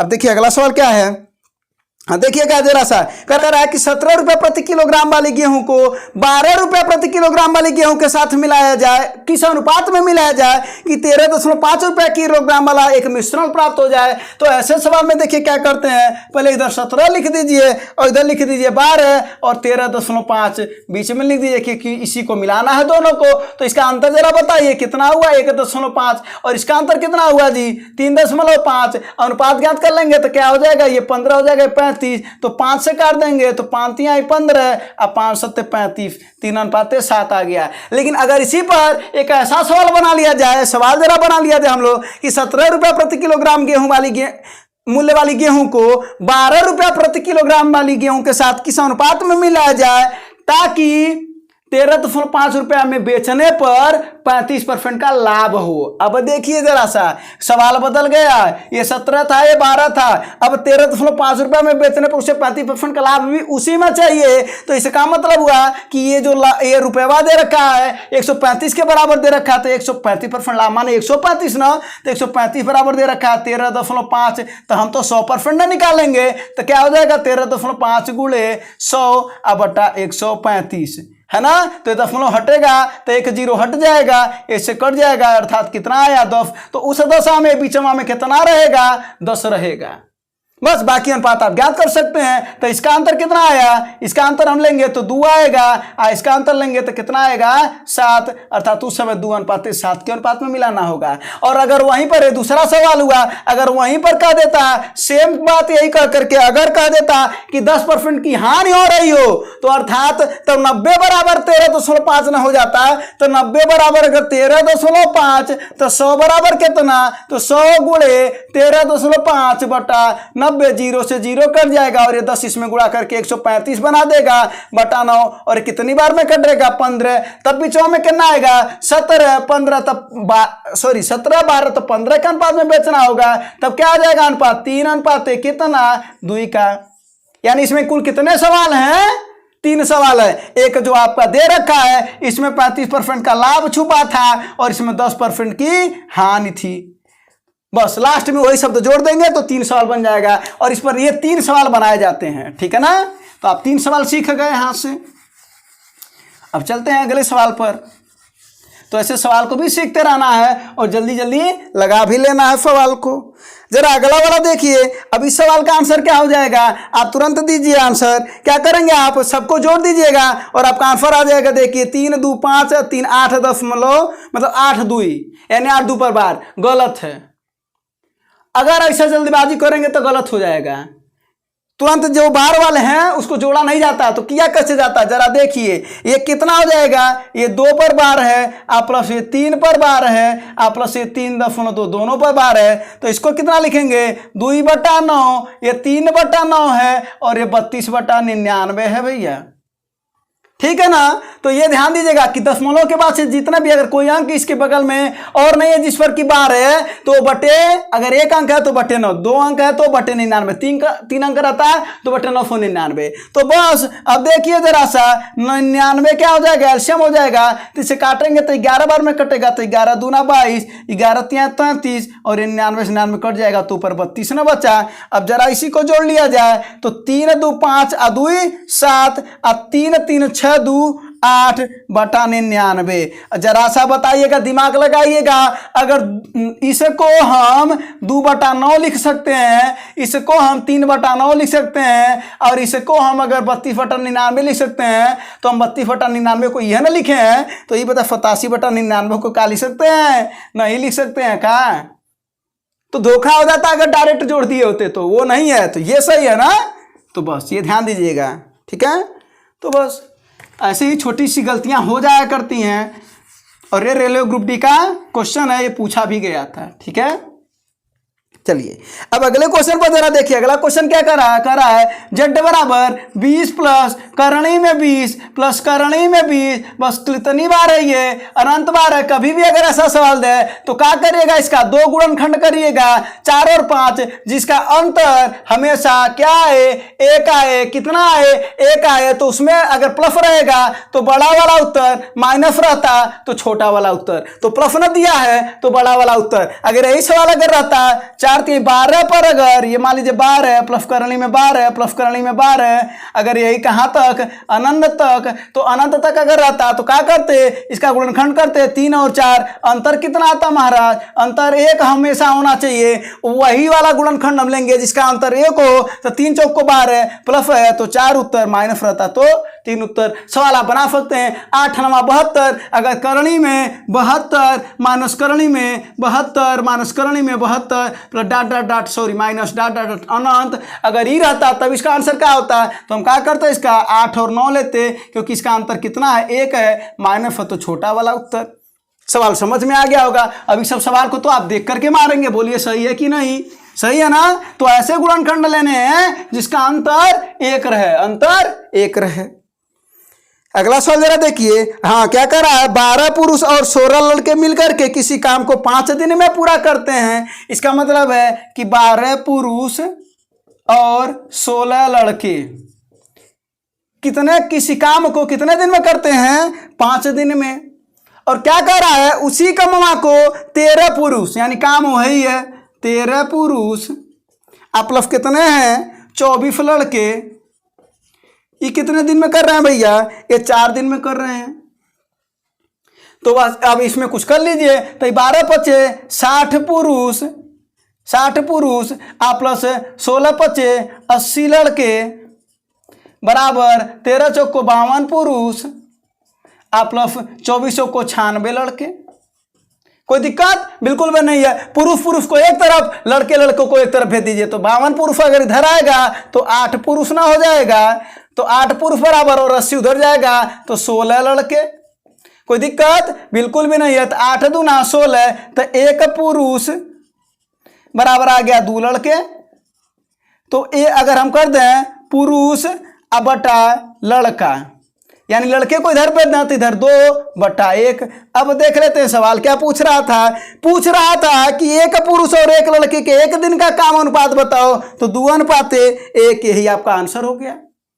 अगर यहीं पर कहता कि 2 पुरुष का अगर दो पुरुष और 3 लड़कों का काम दिया रहता तो कुछ उसमें पूछता है कि कितने दिन में करेंगे, तो उसको भी हम निकाल लेते हैं, ठीक ना। तो ये सब सवाल बनाए जा सकते हैं यहाँ पर। तो इसका अनुपात हमको आ गया 2:1, क्योंकि अनुपात मिल गया तो हम अगला भी सवाल क्या कर लेंगे, यहाँ पर बना लेंगे, और वो भी सवाल देता है, ठीक है। हाँ अगला सवाल जरा देखिए, कह रहा है एक संख्या को 10% कम किया जाता है और फिर 20% कम किया जाता है। तो अरे हमारा जो प्रभावी परसेंटेज होता है वो क्या होता है, a + b + ab/100। पहले क्या किया गया, कम किया गया, फिर क्या किया गया, फिर कम किया गया, अब माइनस माइनस का गुणा प्लस हो जाएगा, तो 10 × 20/100 100, ये इससे कट जाएगा और कितना हो गया जी -30 और +2 -28%, यानी कितना 28% की क्या हो जाएगी, कमी हो जाएगी। क्या हो जाएगी, कमी हो जाएगी। ये सवाल क्यों बताए हैं, क्योंकि आपको पता है कि ऐसे सवाल आते हैं, तो आपको भी आते हैं तो और अच्छी बात है, और अच्छी बात है ना, आपको भी आते हैं तो। हाँ जरा अगला देखिए, कह रहा है पी क्यू और आर के बारे में कुछ बात कर रहा है। कह रहा है कि पी क्या है, क्यू क्या से, मतलब सबसे पहले तो ये वाले सवाल में ऐसा लिख लीजिए। तो कह रहा है पी क्या है, क्यू क्या से 50% अधिक है, अच्छी बात है। क्यू क्या आर से 50% अधिक है, और अच्छी बात है। तो कह रहा पी की आर की आर से कितनी है। अब देखिए पी का क्यू से अधिक है, क्यू का आर से अधिक है, तो सबसे कम हुआ आर का। तो जिसका कम होता है, हम आपको बताए हैं कि जिसका कम होता है उसको 100 मान लीजिए। अब वहां से कारनामा शुरू करिए। अब देखिए क्यू और आर में क्या संबंध है, कह रहा क्यू आर से 50% अधिक है, तो क्यू अधिक है आर से, ये कितना हो जाएगा 150। अब पी अधिक है क्यू से कितना 50%, तो इसका जब हम 50% अधिक कर देंगे तो कितना हो जाएगा 150 का 150% अधिक, तो यही ना हो जाएगा। तो 15 कितना 225 हुआ ना। अब देखिए क्या करा, तो पी की आर की आर से कितना प्रतिशत अधिक है, तो पी की आर है 225 और आर की आर है कितना 100, तो कितना अधिक है आपको 125% क्या है, अधिक है ना। तो 125% इसका आंसर क्या आया, अधिक है। अगर वही क्वेश्चन कर देता तो इसका आंसर दीजिएगा कमेंट में, कि अगर पूछ देता पी का पूछ रहा आर से कितना अधिक है, अगर कह देता कि आर का पी से कितना कम है, तब क्या करते। तो आर का पी से, किस से, पी से, तो क्या हो जाता, दोनों का अंतर 125, किस से, पी से, माने 225 गुणे 100, ये कितना हो जाता 25 25 125 नवा, तो कितना हो जाता ये 500/9%, इतना कम होता है, उसको आप निकाल लीजिएगा, ठीक है ना। तो ये हो गया आपका आंसर। तो ऐसे सवाल में क्या करना है, ये ध्यान देना कि जो कौन सबसे कम है, कौन सबसे कम है, तो जो सबसे कम है उसी को 100% मान लीजिएगा। अगला सवाल जरा देखिए, क्या करा, एक मिश्रण में अल्कोहल और जल का अनुपात 4:3 है, यानी 4:3 है, तो ही हो गया 4x और ही हो गया 3x। कोनो दिक्कत बिल्कुल भी नहीं है। अब देखिए क्या करा, 5 लीटर जल जब मिला दिया जा रहा है तो अनुपातवा चेंज हो जा रहा है, कितना हो जा रहा है अनुपातवा 4/5 हो जा रहा है। तो आइए जरा पानी मिला लिया जाए, तो अल्कोहलवा में नहीं मिला रहे हैं, ये क्या कर रहा है, तो हाँ सॉरी अल्कोहल में जल मिला रहे हैं, तो अल्कोहल 4x है, तो पानी को पानी में मिलाएंगे तो 3x + 5 कर देंगे। 3x पानी है, ई है पानी और ई है अल्कोहल C2H5OH, है ना। तो बस मिला लीजिए, तो 5 चौक को 20x और उधर गुणा करेगा तो 3 चौक को 12x और +4 × 20 इधर आ जाएगा, तो कितना हो जाएगा 8x = 20। तो x बराबर कितना हो जाएगा जी 20, 4 दूना 8 4 × 20, तो कितना हो जाएगा 5/2, ठीक है ना। तो देखिए क्या पूछ रहा है, तो नए मिश्रण में अल्कोहल की मात्रा कितनी है। तो अल्कोहल की मात्रा ना, तो अभी तो x का मान आया ना 5/2। अब देखिए अल्कोहलवा कितना है 4x है ना, तो 4 गुणे 5/2, तो 2 दूना 4 यानी 2 × 10 लीटर ये है। और अगर ये पूछता तो 3 गुणे 5/2 यानी 15/2 7.5 लीटर, है ना। तो बस तो ये हो गया आपका आंसर। तो पानी को यहाँ पर किसमें मिला दिए, जब अनुपात वाला, तो पानी वाला जो मात्रा होता है उसमें रख देते हैं, ठीक है। हाँ अगला जरा क्वेश्चन देखिएगा, ग्राफ वाला क्वेश्चन है, देखिए जरा सा पहला क्वेश्चन पढ़िए जरा। ऐसे छात्रों का प्रतिशत बताओ जो किसी क्लब के सदस्य नहीं है। तो जरा देखिए, जो 40 लिख रखा, एक जगह 15% दे रखा है, वो क्या है, केवल फुटबॉल खेलते हैं। 5% केवल क्रिकेट खेलते हैं। 75% दोनों क्लब के सदस्य हैं। आउट दे रखा 40% नहीं है। तो जरा कुल परसेंटेज जोड़ लीजिए, कितना आ रहा है 75, 5 80 और 15 95, 5% बच रहा है। इसका मतलब 5% कौनों गेम नहीं खेल रहे हैं, ठीक ना। और एक बात और, यहाँ पर 5% ही 40 लोगों के बराबर है जो कुछ नहीं खेल रहे हैं, है ना। बस तो इसका आंसर है पहले क्वेश्चन का 5। दूसरा वाला देखिए, करा ऐसे छात्रों की संख्या बताइए जो केवल क्रिकेट क्लब के सदस्य हैं। केवल क्रिकेट क्लब, तो केवल क्रिकेट क्लब वाले कितने हैं 5%। तो 5% अब तो 40 लोग के बराबर था, वहां पर दे रखा है। तो 5% बराबर ही 40, अर्थात दूसरा वाला का जो आंसर आया, पहले का 5, दूसरे का आंसर आया 5% बराबर ही 40 लोग के बराबर, यानी 40 छात्र हैं। कोई दिक्कत बिल्कुल भी नहीं है। तीसरा सवाल देखिए, कह रहा केवल क्रिकेट क्लब और केवल फुटबॉल क्लब, कभी भी अनुपात पूछे तो संख्या मत ज्ञात करिएगा। परसेंटेज दे रखा है तो परसेंटेज बटा परसेंटेज कर दीजिएगा। अगर डिग्री दे रखा रहता है, कोण दे रखा रहता है, केंद्रीय कोण का मान, तो उसको भी दोनों को बांटा कर देते। तो जरा देखिए क्या कर रहा है, क्रिकेट क्लब वाले कुल कितने क्रिकेट क्लब वाले हैं, वो 5। अब बटा क्या बोल रहा है फुटबॉल क्लब, तो फुटबॉल वाले कितने हैं 15, 5/15 1/3, 1/3 यानी 1/3।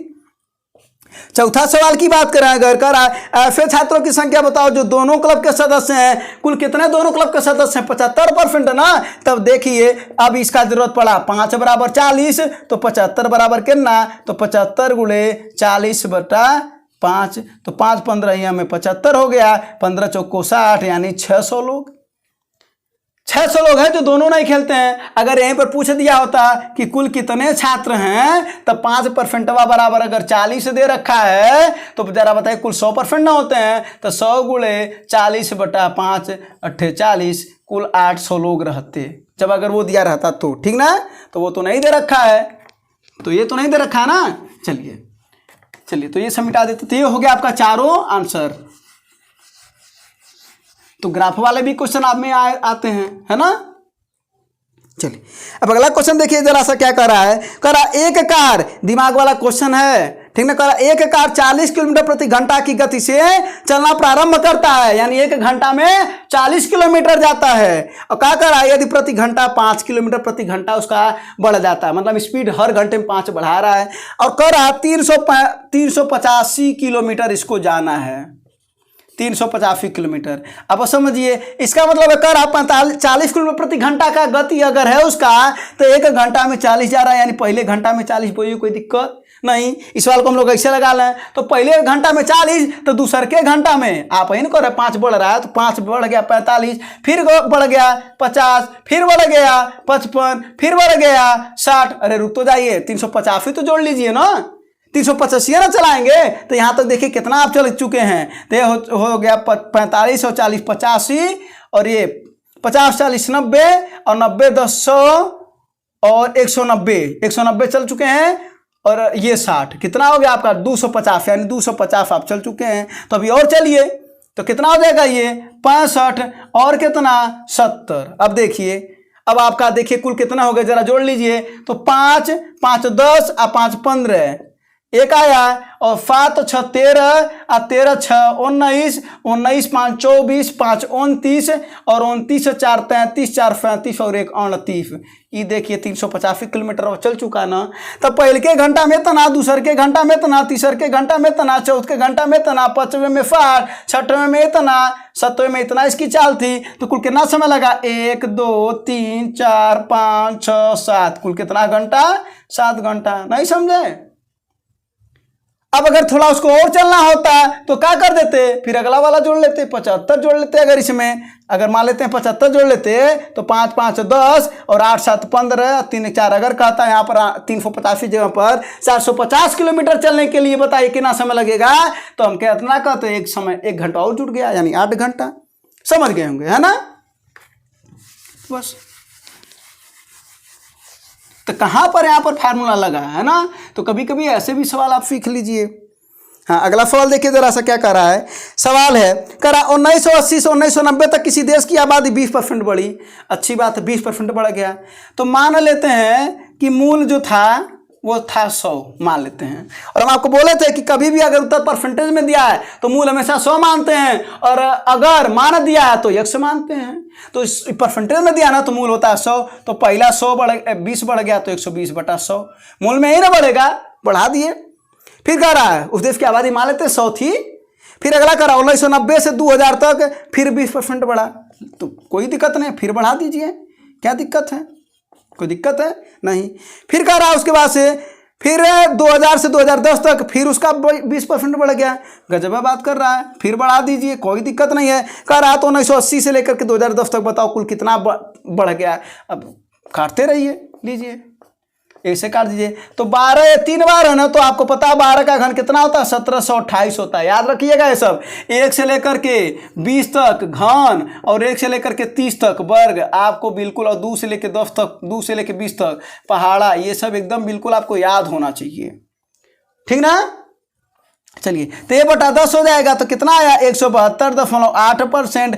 अब देखिए मूल कितना होता है, तो मूल होता है आपका 100%, कितना बढ़ा तो 72.8% न बढ़ा, तो ये सब याद रखे रहिएगा। और याद रख लीजिएगा कि 20% का अगर 3 वर्ष के लिए, माने 3 बार के लिए या 3 वर्ष के लिए अगर ये सब अगर एकल परसेंट है तो याद रखे रहिएगा 72.8 होता है। 10% का अगर 3 वर्ष के लिए या 3 बार की अगर बात करें तो एकल परसेंट होता है 33.1%। अगर सब याद रखे रहेंगे ना तो आपको ये सब लगाने की जरूरत नहीं पड़ेगी, तुरंत आप लगा लेंगे वहां पर, ठीक ना। तो आपको स्पीड भी तो चाहिए ना, और देखते हैं ना एसएससी स्पीड मांगती है ना।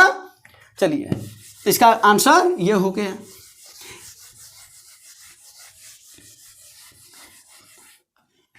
हाँ अब अगला क्वेश्चन देखा जाए, जरा देखिए करा 8 क्रमिक संख्याओं का औसत 6.5 है। औसत आपको पता होता है कि सबसे कहाँ होता है, बीच में, कहाँ बीच में, तो औसत कितना दे रखा है 6.5। औसत कितना दे रखा है 6.5, तो ये कहाँ रहता है बीच में। अब देखिए 8 है तो जाहिर सी बात है 4 इधर होंगे और 4 इधर होंगे, कोई दिक्कत बिल्कुल भी नहीं। अब क्या कर 8 क्रमिक संख्या है, क्रमिक माने का होता है वो, क्रमिक माने होता है जो क्रम से आगे है ना, तो 6.5 में जो क्रमिक पूर्णांक है वो 7 न होगा, ये 8 न होगा, ये 9 होगा और ये 10 होगा। क्रमिक पूर्णांक की बात करें है ना, क्रमिक संख्या, और अगर इसके पहले की बात करें तो कितना हो जाएगा यहाँ पर, तो ये हो जाएगा 6, 5, 4 और 3। लेकिन यहाँ पर एक थियरी भी काम करती है कि जो औसत होता है वही शुरू से पहले, मतलब जरा देखिए इसको और इसको जोड़िए तो क्या हो जाएगा 10 + 3 आप बटा 2 करिए, इसका औसत निकालिए तो 10 × 3 = 13 आप बटा 2 करेंगे तो 6.5 ना आएगा।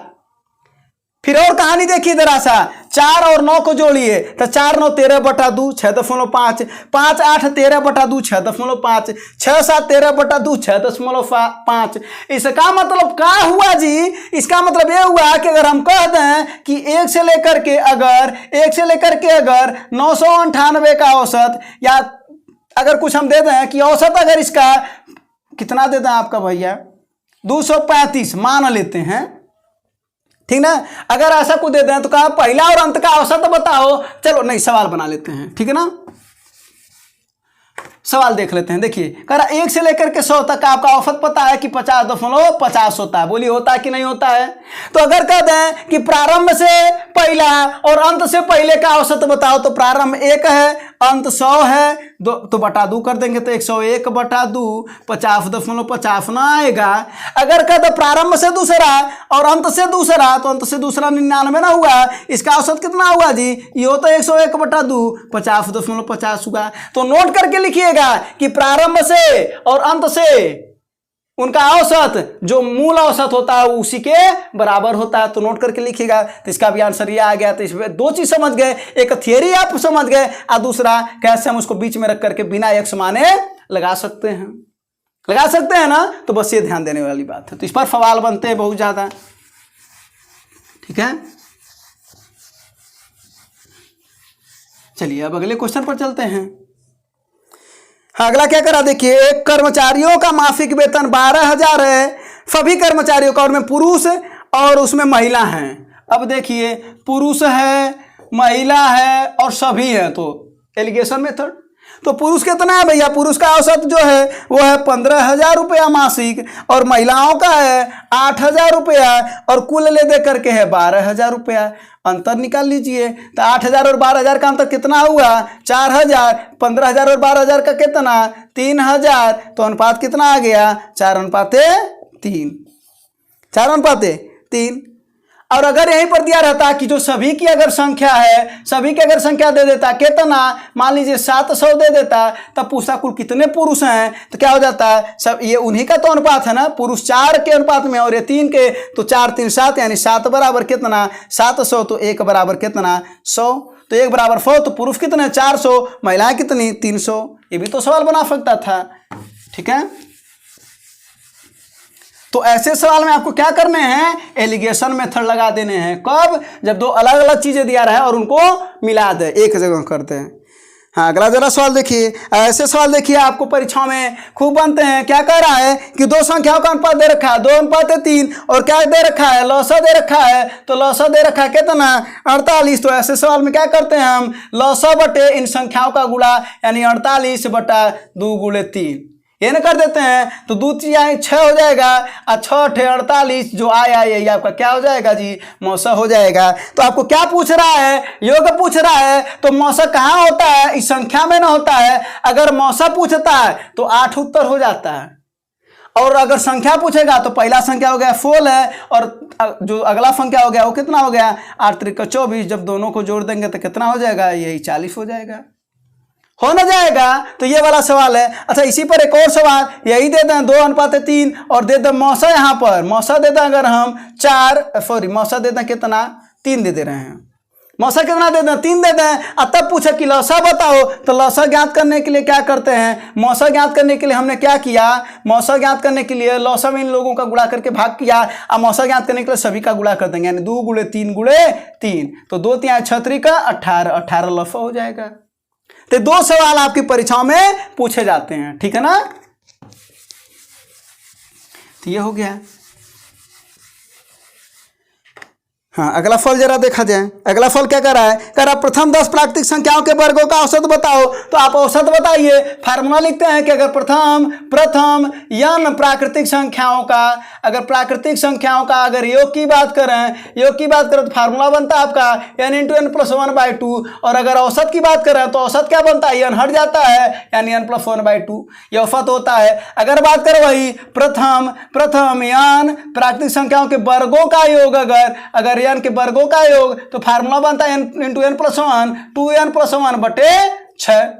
और अगर औसत की बात करें तो n हट जाता है, तो n + 1 2n + 1/6। क्यों हट जाता है, क्योंकि जो योग होता है तो औसत क्या होता है, योग बटा संख्या। तो योग बटे संख्या कितनी है, n, इसी में से n कट जाता है। अगर वही प्रथम n के घनों का अगर योग की बात करें, किसका, घनों का योग, तब आपका आंसर क्या हो जाता है, n × n + 1 रुकिए हाँ बटा 2 का होल स्क्वायर। और अगर औसत की बात करें तब कितना हो जाता है, तो एक n हट जाएगा तो एक n बचेगा, क्योंकि स्क्वायर है ना, तो n + 1 का होल स्क्वायर बटे 2 का वर्ग 4। ठीक है ना। अगर सम संख्याओं का योग, ये सब फार्मूला लिखिएगा, सम संख्याओं का योग की फार्मूला होता है n × n + 1। और अगर औसत की बात करें तो औसत कितना होता है इसका, n + 1, n हट जाता है। अगर विषम का योग की बात करें तो विषम का योग का फार्मूला लिखिएगा, ये होता है n²। और अगर औसत की बात करें तो औसत कितना होता है इसका, n होता है। सब लेकर के 1 से लेकर के 100 पर ये सब क्वेश्चन बनते हैं। सब 1 से लेकर के 100 तक का योग बताइए, 1 से लेकर 100 तक के वर्गों का योग बताइए। बस n का मान कितना रखना है जी, 100 रखना है बस। तो यहाँ पर देखिए 10 प्राकृतिक संख्याओं का कह रहा ना, तो यहाँ पर n का मान 100 नहीं रख देंगे, 10 नहीं रख देंगे। 10 × 1 = 11, 10 दूना 20 और 1 21, यानी 11 × 21/6 जो आएगा वही आपका आंसर हो जाएगा। ठीक है, तो ये सब फार्मूला नोट कर लीजिएगा, में सवाल बनते हैं इससे। तो अब अगले सवाल पर देखा जाए। अब अगला सवाल क्या है, हाँ अगले फल को देखा जाए। अगला देखिए क्या करा है, बस कुछ सवाल और है। कह रहा 899 से भाग देने पर 63 शेष प्राप्त होता है, और उसी संख्या को अगर 29 से भाग दिया जाए तो देखिए जो शेष प्राप्त होता है ना, यानी कितना शेष प्राप्त हो रहा है 63। तो जिससे कह रहा है कि उस संख्या से 29 से भाग दिया जाए, तो 29 से आप भाग दे दीजिए तो कितना हो जाएगा, देखिए जरा सा 29 से भाग दीजिए इसको 63 को, तो 29 दूना 58, शेष कितना बचा 5, यही आपका आंसर हो जाएगा। यानी क्या करना है, जो शेषवा बचेगा आज इससे कह रहा उसी से भाग दे दीजिएगा, जो बचेगा वही आपका आंसर हो जाएगा। तो इसका आंसर हो गया 5। और ऐसे भी सवाल खूब पूछे जाते हैं, है ना। अगला फल देखिए क्या कर रहा है। इस सवाल में बोले थे कि सब केवल आप परिवर्तन ज्ञात करिए, इसमें परिवर्तन कितना जरा देखिए। कह रहा किसी कक्षा में 50 विद्यार्थी हैं, अच्छी बात है। 50 किलोग्राम भार वाला एक विद्यार्थी चला जाता है, चला गया एक, लेकिन हुआ क्या, उसके स्थान पर एक नया आ जाता है। बस एक गया तो एक आ गया, माने 50 विद्यार्थी रह गए, है ना। अब लेकिन उसके आने से कुछ कारनामा हुआ है, 1/2 किलोग्राम औसत भरवा बढ़ गया है। इसका मतलब पहले थे 50, अब 50 में 1/2 बढ़ गया, क्योंकि 1/2 किलोग्राम बढ़ गया है तो कितना हो गया जी 25। तो 50 और 25 को जोड़ेंगे 75 kg, अर्थात जो आया है वो 75 kg का है। और सही बात है, 75 kg का नहीं रहता तो औसत ग्रामवा 1/2 बढ़ता क्या kg की, नहीं ना बढ़ता। तो बस तो ये 75 kg का जो आया। तो इस सवाल में आप परिवर्तन हमेशा ज्ञात किया करिए, ठीक है ना। और देखिए लड़कों में कोई संख्या में कोई परिवर्तन भी नहीं हुआ, एक चला गया तो एक आ भी गया। चलिए हाँ, अगला जरा सवाल देखिएगा। तो अगले वाला सवाल का जो फार्मूला होता है वो कुछ फार्मूला हम लिख रहे हैं, आप आंसर बताइएगा। देखिए एक फार्मूला होता है a² - b² बराबर a + b और a - b। तो यहां से एक सवाल बनता है, अगला सवाल बनता है क्या, a + a³ + b³ का फार्मूला होता है a + b a² + b² - ab। यहां से भी सवाल बनते हैं आपके a³ - b³ बराबर a - b और a² + b² + ab, ठीक ना। एक और फार्मूला होता है आपका a + b + c का whole square a² + b² + c² + 2ab + 2bc + 2ca। अगला एक फार्मूला, ये सब बड़ी इंपॉर्टेंट फार्मूले होते हैं, ठीक ना। अगला जो एक फार्मूला होता है वो होता है आपका a³ + b³ + c³ - 3abc बराबर एक क्वेश्चन में a + b + c, दूसरे क्वेश्चन में a² + b² + c² - ab - bc - ca। और इन सभी पर ना सरलीकरण के गजब के क्वेश्चन सेट किए जाते हैं, सरलीकरण के। जैसे यहां से a + b का मान निकाल लीजिए, तो ये इधर क्या कर रहा है, गुणा, तो इधर भाग कर देगा। यहाँ पर देखिए ये इधर गुणा कर रहा है तो ये इधर भाग कर देगा। ये देखिए यहाँ पर ये इधर गुणा कर रहा ना तो ये इधर भाग कर देगा। इस पर खूब गजब के क्वेश्चन फिट किए जाते हैं। अब देखिए आपका क्वेश्चन किस पर है, इस पर फिट है। देखिए कैसे, एक का स्क्वायर दे रखा पहले का और दूसरे का, नीचवा वाले का देखिए दोनों को जब घटाएंगे ना तो दे रखा है, यानी ये सवाल इस पर दे रखा है, किस पर, a + b बराबर a² - b² a - b। तो जरा दोनों मनवा को घटाएंगे ना तो जो नीचवा लिखा है वो उससे कट जाएगा। और जब जोड़ेंगे दोनों को तो 7 3 10, 7 3 10 सबको जोड़ेंगे तो पूर्ण रूप से आपका आ जाएगा 7 और यही आपका हो जाएगा आंसर। तो देखे ना कैसे इस पर फिट किया था, वैसे इस पर फिट करता है, इस पर फिट करता है, इस पर भी और इस पर भी। फार्मूला नोट करते रहिएगा, प्रैक्टिस करते रहिएगा, आगे भी सवाल आते रहेंगे, बताते भी रहेंगे। सब फार्मूला नोट कर लीजिएगा, ये सब मेन फार्मूला। और भी फार्मूले हैं उसको नहीं लिखवाए हैं, लेकिन ये सरलीकरण पर क्वेश्चन बनते हैं, इस वजह से इसको लिखवाएं, ठीक है ना। चलिए अगला क्वेश्चन को देखा जाए। हाँ, अगला क्वेश्चन क्या कर रहा है कि यदि x बराबर, देखिए x बराबर लिख रखा 1.24 24 24 24 बहुत बार, तो क्या हो जाएगा भैया, अगर हम देखें इसमें तो किसका गुणा कर दिया जाए, 100 का। तो देखिए जो संख्या रिपीट करती है ना, जो रिपीट करती है उतने एक लगा कर उतने 0 का गुणा करते हैं। तो कितनी रिपीट कर रही हैं, देखिए 2 2 2 2 4 2 4 2 4 ये रिपीट कर रही है ना, इन 2 अंक रिपीट कर रहे हैं तो 100 का गुणा है। 3 अंक रिपीट करता है तो 1000 का गुणा। तो बस तो गुणा कर देंगे तो कितना हो जाएगा 124, और उसके बाद फिर 0.24 24 24 डाटा बहुत बार। अब देखिए इस वाले में से इसको घटा दीजिएगा तो 100 में से x जा 99x, 124 में से हाई वाला किनारा वाला तो कट जाएगा ना, 124 में से 1 जाए 123, तो x बराबर कितना हो जाएगा 123 बटा 99। अब देखिए अगर इसका वैल्यू पूछा होता ना तो यही आपका आंसर हो जाता है 123 बटा 99। लेकिन क्या पूछ रहा है कि यदि इसको हम लोग P बटा Q के रूप में लिखें, अर्थात P का वैल्यू 123 और Q का वैल्यू 99, तो कह रहा P + Q बताओ। तो क्या कर देंगे 123 में 99 जोड़ देंगे, तो जोड़ दीजिए 9 3 12 और 9 2 11 1 12 और 1 1 2 222 से ही आपका आंसर हो जाएगा। बस ये सिंपल फॉल था, है ना। तो इसका आंसर ये हो गया। तो ये एसएससी का सवाल है, ये वो भी फिजिकल के मेंस का क्वेश्चन है ये, ठीक है ना, 2015 में पूछा था। हाँ, अब देखिए यही लास्ट क्वेश्चन आपका, और आपका आज 50 क्वेश्चन टोटल कंप्लीट करा दिए गए, ठीक ना। अगला क्वेश्चन जरा देखिएगा। क्वेश्चन क्या है, कह रहा है कि 2 - 1/3 गुणे, ये सब सेटिंग वाले सवाल होते हैं। हम आपको कितना बार बताएं कि बहुत से ऐसे सवाल होते हैं जो सेटिंग में दिए जाते हैं। 2 - 5/7 डॉट डॉट डॉट, देखिए कितनी बार 2 - 997 बटा कितना हो 999। इसका सेटिंग जरा देखिए क्या है। 3 दूना 6 में से 1 जा 5/3 गुणे 5 दूना 10 में से 3 जा 7/5 गुणे 7 दूना 14 है और 14 में से 5 जा तो 9/5 है ना, हाँ 9/7 गुणे। अब देखिए डाट डाट डाट इधर देखिए तो 999 दूना कितना हो जाएगा आपका 999, ये मान लीजिए 1000 है तो 1000 दूना 2000 तो 1998 और 1998 में फिर 900 एक कितना है 997 तो 1998 में फिर 997 घटाएंगे तो 1001 ना बचेगा तो 1001 अब बटा 999।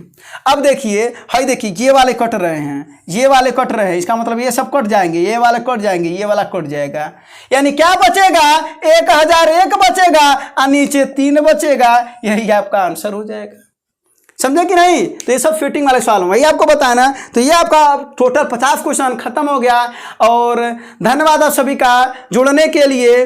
और ये सब क्वेश्चन अच्छा अब आपको बता रहे हैं कि अगर कोई और भी नया क्वेश्चन अगर आप सीखना चाहते हैं या नया कुछ जानना चाहते हैं तो उसको जरूर आप कमेंट में जरूर बताया करिए ताकि हम उसको देख पाएं और कमेंट पढ़ करके फिर हम ये समझ पाएं कि आपको अभी और क्वेश्चन कौन कौन से हमको बताने हैं। दोस्तों धन्यवाद, जय हिंद।